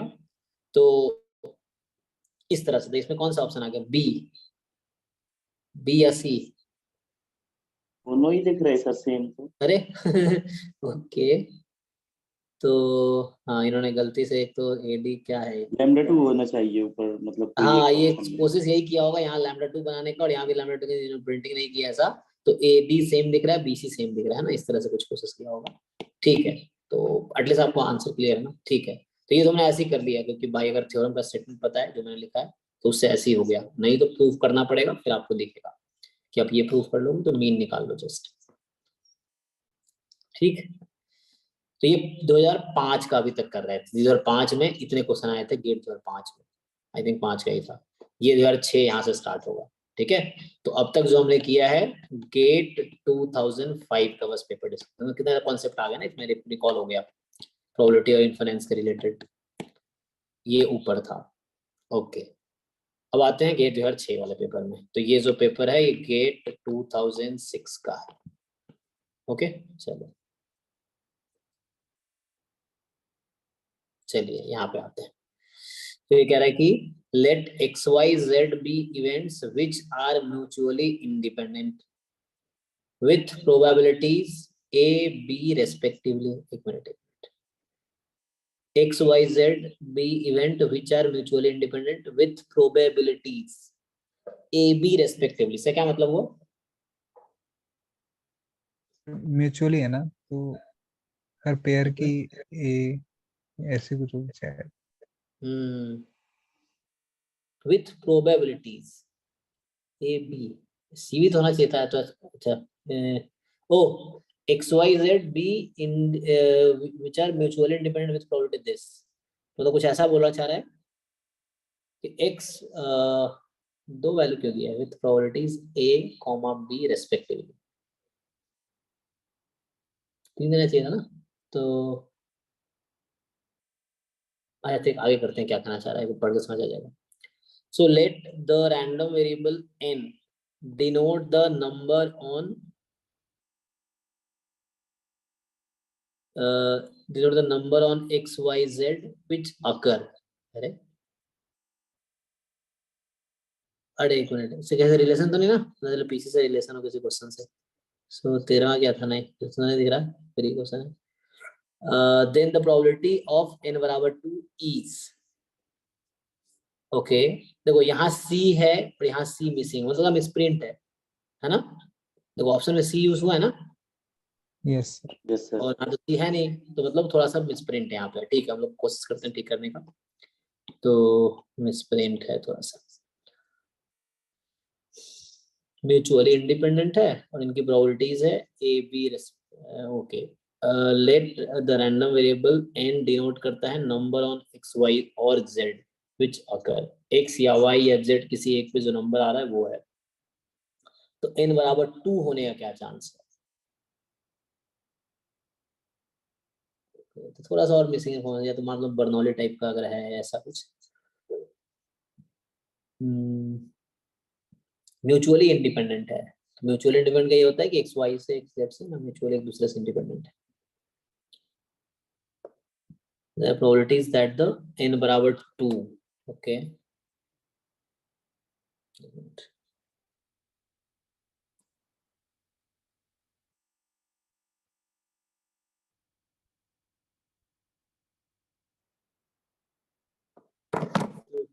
क्या समझ आ रहा है आपको क्वेश्चन? थोड़ा सा मुझे लैंग्वेज का दिक्कत हो रहा है, बस समझ आ रहा है आप लोग क्या बोलना चाह रहे हैं? इवेंट है, चलो इंडिपेंडेंट है, एक तो डिस्ट्रीब्यूशन बीच में मिसिंग, मुझे लग रहा है कोई डिस्ट्रीब्यूशन होगा, इसको यूज करना है। तो let the random variable n denote the, है ना, विथ पैरा प्रोबेबिलिटीज, है ना, तो वो कुछ डिस्ट्रीब्यूशन होगा जिसमें parameter a B c use कर रहे हैं।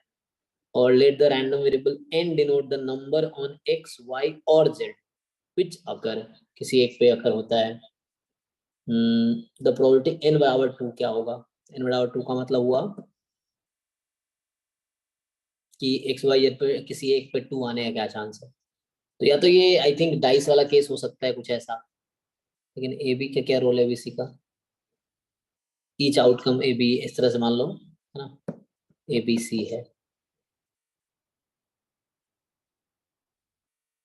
इवेंट क्या होता है? Subset of sample space, okay, and n random variable है जिसका मतलब है नंबर ऑन एक्स वाई और z which occur, then probability that n is equal to 2 is, n बराबर 2 होने के क्या प्रोबेबिलिटी है? फिर शुरू में इंस्ट्रक्शंस में तो नहीं कुछ given?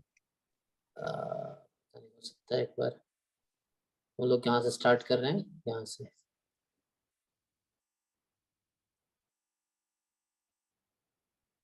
Read the following carefully, है ना, चेक कर लेते हैं, हो सकता है ऐसा कई बार रहता है। सो वो ऐसे इंफॉर्मेशन मार्क्स का होगा कि 1 से 20 नेगेटिव मार्किंग है।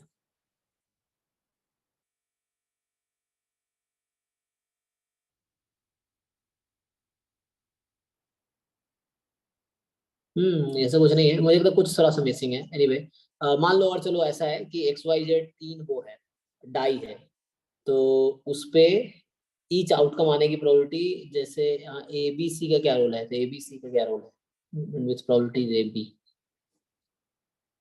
सर कोई बायस्ड हो सकता है। हाँ, बायस भी हो सकता है, यस। सो या तो 2 आने की प्रोबेबिलिटी मान लो इस तरह से है, चलो ए बी सी है सपोज, है ना, तो n बराबर 2, तो x पे 2 आने का क्या प्रोबेबिलिटी है? x पे 2 आएगा, y पे 2 आ सकता है, z पे तीनों पे, है ना, या एटलीस्ट 1 पे, है ना, 2 पे।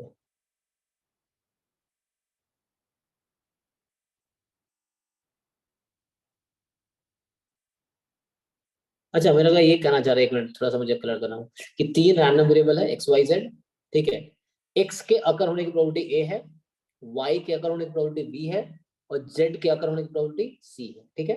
तो 3 रैंडम वेरिएबल है, तीनों event actually x Y z event है, यहाँ रैंडम वेरिएबल से कंफ्यूज हो रहा है। सो e1 e2 e3 टाइप को मान लो, तो ईच के अकर होने की प्रोबेबिलिटी a b c है। अब बोल रहा है इन 3 में से 2 अकर होगा, इसकी क्या प्रोबेबिलिटी? ठीक है, वो पूछ रहा है आपसे कि 3 में से, हाँ साइट पे पेपर चेक कर लो, 2000 का। हाँ, मुझे भी ये कर सकते हैं, ये किसी, ये जैसे मैं डाउनलोड कहाँ से किया हूँ, किसी वेबसाइट, दूसरे वेबसाइट्स ना, एग्जाम रेस, ये शायद इसने अपना टाइप किया होगा, शायद इसी तरह गलत भी हो सकता है, पता नहीं, ये ओरिजिनल यही है, देखना पड़ेगा। सो देखते हैं नेक्स्ट टाइम, ये कुछ में ओरिजिनल मिलता है, देखना 5 का, ये 6 का है ये, ठीक है। क्वेश्चन अब क्लियर हो गया, हमको इसका आंसर भी आ जाएगा। अब 3 इवेंट हमारे पास है, क्या प्रोबेबिलिटी में से 2 अकर होगा? क्या चांस है? तो क्या क्या हो सकता है? Either a b will occur, बनाएंगे ना और फिर, हाँ केस बनाएंगे। हाँ, क्या क्या केस होगा? तो 3 इवेंट आपके पास है, एक्स के अकर होने का चांस ए है, वाई के अकर होने का चांस बी है, जेड का अकर होने का चांस सी है। अब इन 3 में से 2 अकर होना है, तो क्या प्रोबेबिलिटी है 2 अकर होने का? ए बी हो सकते हैं, प्लस बी सी हो सकते हैं, या फिर प्लस ए सी हो सकते हैं। उसमें से ऐसा भी हो सकता है जब ए बी हो रहा हो तो सी बी हो गया हो, तो इसने एग्जैक्टली 2 ही अकर हो, है ना, तो वो केसेस माइनस कर दो। तो जहां तक मुझे लग रहा है बी ऑप्शन करेक्ट होगा, -3 ABC नहीं, हाँ 2 ही अकर होने चाहिए ना, तो -3 ABC, यस।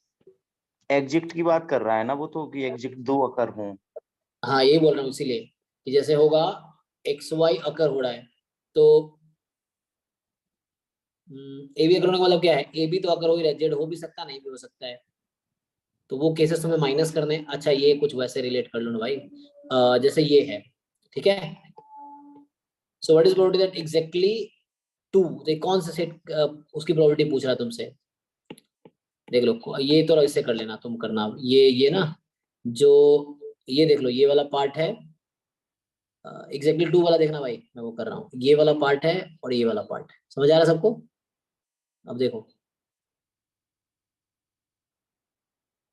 जब तुम a इंटू बी लिख रहे हो ना, तो उसमें क्या आ रहा है, मैं फिर से दिखाता हूँ, a इंटू बी में क्या आ रहा है, मैं इधर ही कर देता हूँ, समझो। जैसे ये आपका पूरा सैंपल स्पेस है, इसमें 3 इवेंट है। सो अगर आप a इंटू बी कर रहे हो, मतलब बोल रहे हो a अकर हो रहा है और b अकर हो रहा है, तो a मतलब मैं x को a बोल रहा हूँ और y को b बोल रहा हूँ, तो a एंड b दोनों अकर हो रहा है, तब ये a इंटू बी, इसका मतलब क्या है, मुझे बताओ, a इंटरसेक्शन b में से कौन सा पोर्शन है?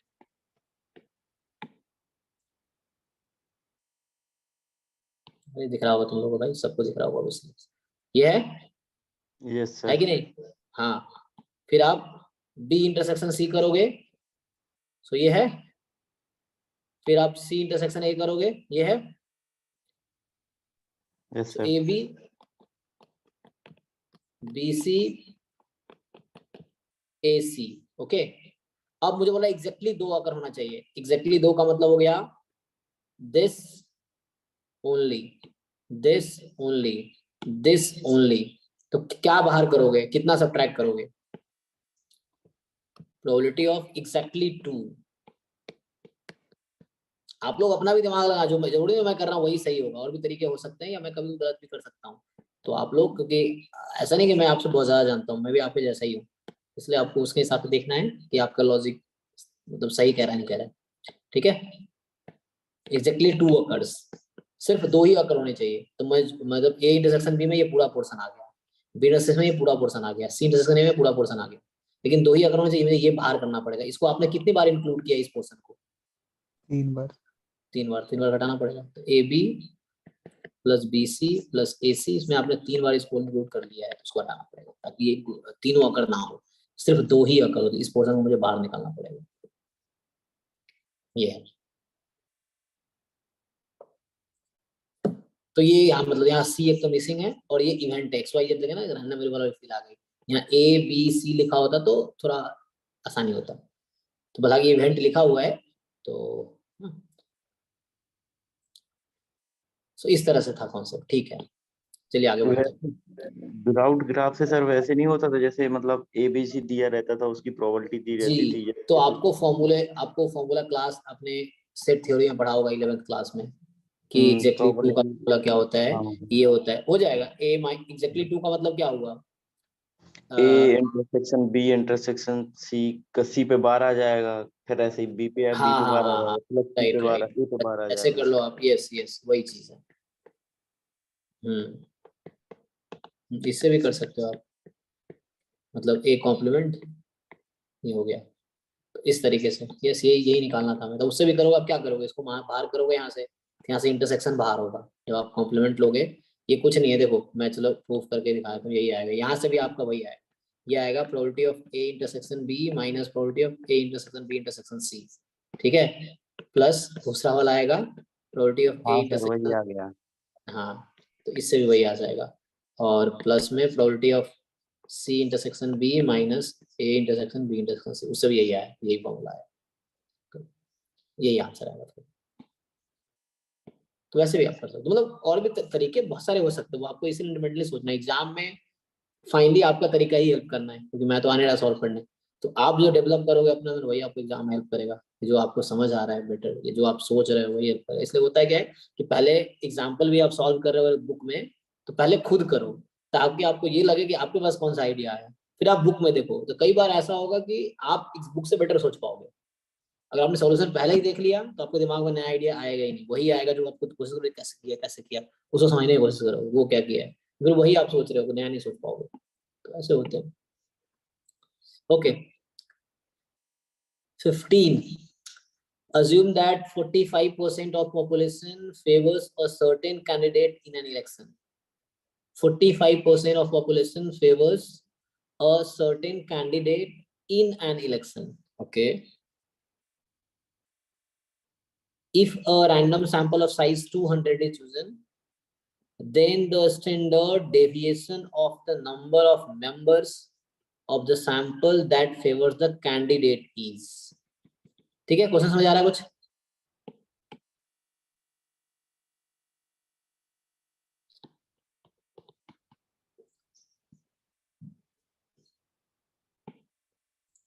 किसी कैंडिडेट को फेवर करने की प्रोबेबिलिटी कितनी है? x मान लो, रैंडम वेरिएबल्स का मतलब है फेवर्स द कैंडिडेट है, number of people favours the candidate like this, है ना। तो प्रोबेबिलिटी फेवर करेगा या नहीं करेगा, बर्नौली में कन्वर्ट कर लो, कर सकते हैं। मतलब प्रोबेबिलिटी x बराबर 1 मतलब फेवर कर रहा है, इसकी प्रोबेबिलिटी कितनी है?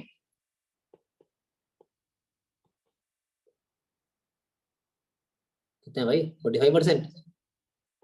सो 45 बाय 100, 45 डिवाइड बाय 200। और फेवर नहीं कर रहा तो अभी पहले तो 45% है ना, मतलब अब इसको करोगे तो 90/200 हो गया आराम। और ये बाकी बचे 55/100, तो 110/200। अब यहाँ से बोल रहा है कि चलो 200 में कर लिया मैंने, ठीक है, अब जो क्या आपने तो कह रहा है कि the standard deviation of the number of, उसका वेरिएंस निकाल के देखो क्या आता है। तो बर्नौली है ना, तो वेरिएंस क्या आएगा? बाइनल 1, p है ना, p यहाँ पे हमारा ये 90/100 इन पी क्यू फाइन, कितना आएगा? n क्या है? 200। नहीं, यहाँ पे इन्होंने 1 लिया हुआ है। सो 200 मैंने यहाँ काउंट कर लिया, तो उसके हिसाब से अच्छा वैसे करके देखो क्या आता है, अराउंड आइडिया तो लग ही जाएगा। सो एनपीक्यू कितना आएगा? अराउंड मल्टीप्लाई करो देखो 200 से कितना आता है, मल्टीप्लाई करो, n200 देख लेंगे पूरा। तो मैं तो ऐसे एक के लिए बात कर रहा हूँ।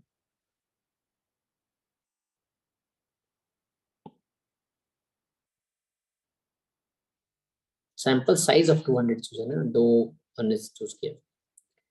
अरे इस डेटा के हिसाब से तुम वो निकालो, पहले एनपीक्यू निकालो, कितना आएगा? 45 × 55 अपॉन कितना आ जाता है? सो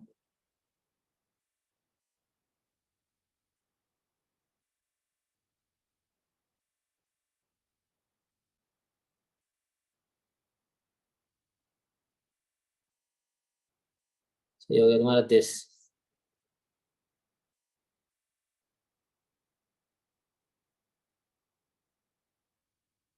तो इसका रूट लेंगे तो कितना होगा?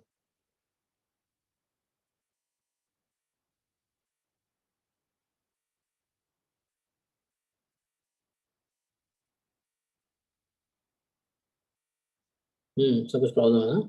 सो अच्छा क्या बोला था? Standard number sample the favour the candidate. Okay, so favour the candidate,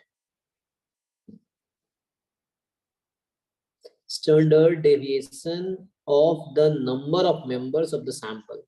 number of 7.04। कैसे?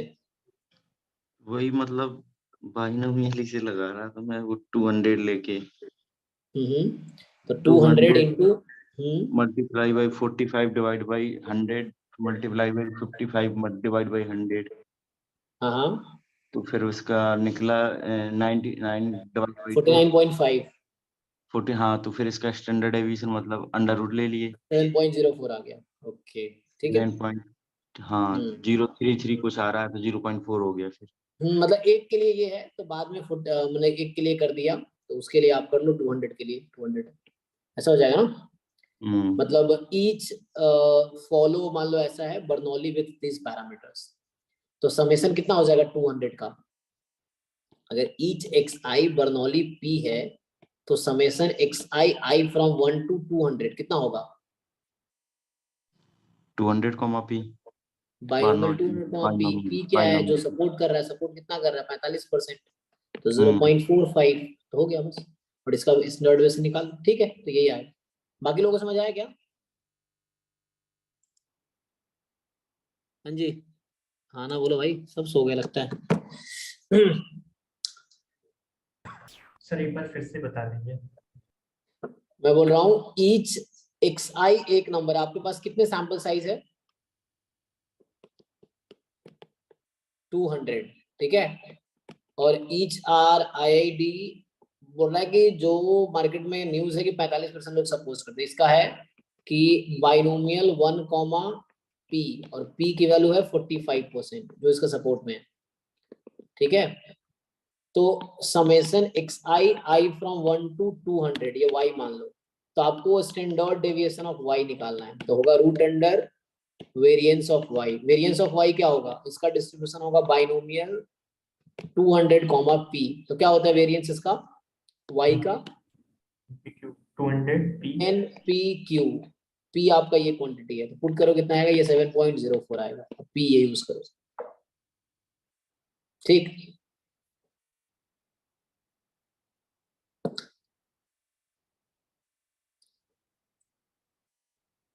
ये पूछा था कि क्या होगा इसका टोटल जो पॉपुलेशन है उसका स्टैंडर्ड डेविएशन क्या है उसका सपोर्ट करने का ना, वो चीज है।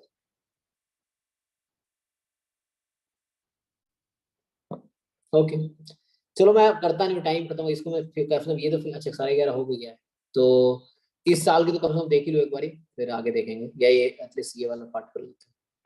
सो ठीक है ना, तो यहाँ तो बस यही 3 क्वेश्चन थे ना, 3 है, बाकी आगे अगली बात बताएंगे।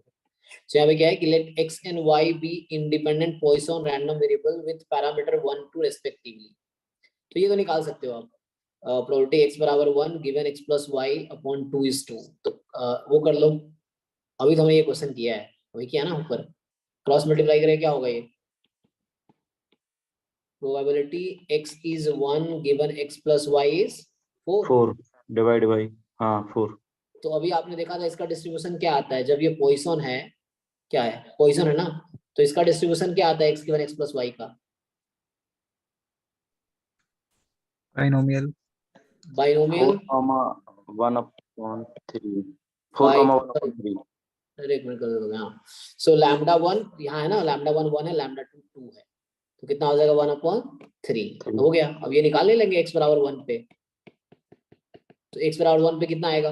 ये बाइनोमियल 4,1/3 में x बराबर 1 की प्रोबेबिलिटी, x बराबर 1 पूछा है हमसे, तो x बराबर 1 की प्रोबेबिलिटी कितनी होगी? 4c1 4 1/3 की पावर 1 एक ही आना, और 2/3 की पावर 3, सिंप्लीफाई करो। सो 8 चौके 32 और 27 गुने 3 81, 32/81 बताओ कितना आएगा?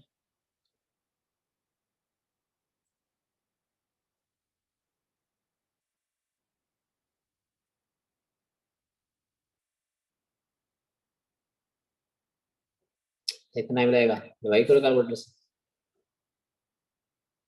0.395 है इसमें ऑप्शन, है ना सी वाला, सी। ठीक है।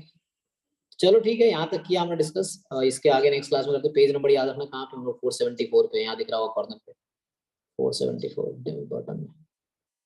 और क्वेश्चन है इस साल में, ये थोड़ा 6 का ही चल रहा है। अच्छा यहाँ बहुत सारे क्वेश्चन है, 69 65 6 7 8 9 5 क्वेश्चन है, तो 5 करेंगे तो टाइम लग जाएगा, तो इसको कल ही यहाँ से कंटिन्यू करते हैं। तो अभी मैंने यहाँ पे आज फिनिश किया है। ये यहाँ देख लो 478 पेज है, तो हमने यहाँ लिख देता हूँ मैं इसमें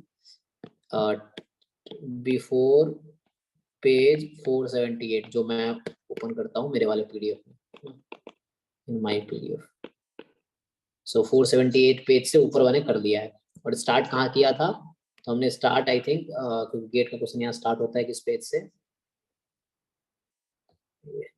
हाँ, सो ये स्टार्ट होता है, मैं ये भी लिख देता हूँ ताकि यहाँ से 458 से स्टार्ट किया था। सो पेज 458 टू 478 हमने इसके बीच जो भी प्रोबेबिलिटी एंड स्टैट्स के क्वेश्चन थे उसको हमने ट्राई किए। अब आपको इसको सॉल्व करना है ठीक से, और नेक्स्ट क्लास में ग्रुप में भेजना है, फिर नेक्स्ट क्लास अटेंड करना है, ठीक है। अब इतना घटेंगे अभी, है ना, लोग घटेंगे, क्योंकि जो नहीं भेजेंगे उन क्लास में मैं रिमूव कर दूंगा। ओके चलिए ठीक है, तो नेक्स्ट क्लास में मिलते हैं। अब इतना पहले सॉल्व कीजिए इसको ठीक से लिख के, फिर प्रॉपर तरीके से लिख के सॉल्व कीजिए, फिर ऐसे धीरे धीरे कंटिन्यू करेंगे। अपलोड कर दीजिए। हाँ ये मैं आपको भेज दूंगा अभी ग्रुप में, तो ये और वीडियो भी अभी अपलोड करके आपको मैं लिंक भेज दूंगा। सो ये है, ठीक है। तो आज फर्स्ट डे था, बस हमने कोशिश किया जो भी होता है धीरे धीरे। अभी टाइम है ना, फरवरी में एग्जाम, अभी 9 अक्टूबर क्या चल रहा है, नवंबर चल रहा है, तो है हो जाएगा, तब तक हो जाएगा। चलिए ठीक है, थैंक यू, मिलते हैं नेक्स्ट क्लास में। Okay, okay sir, good night. Good night.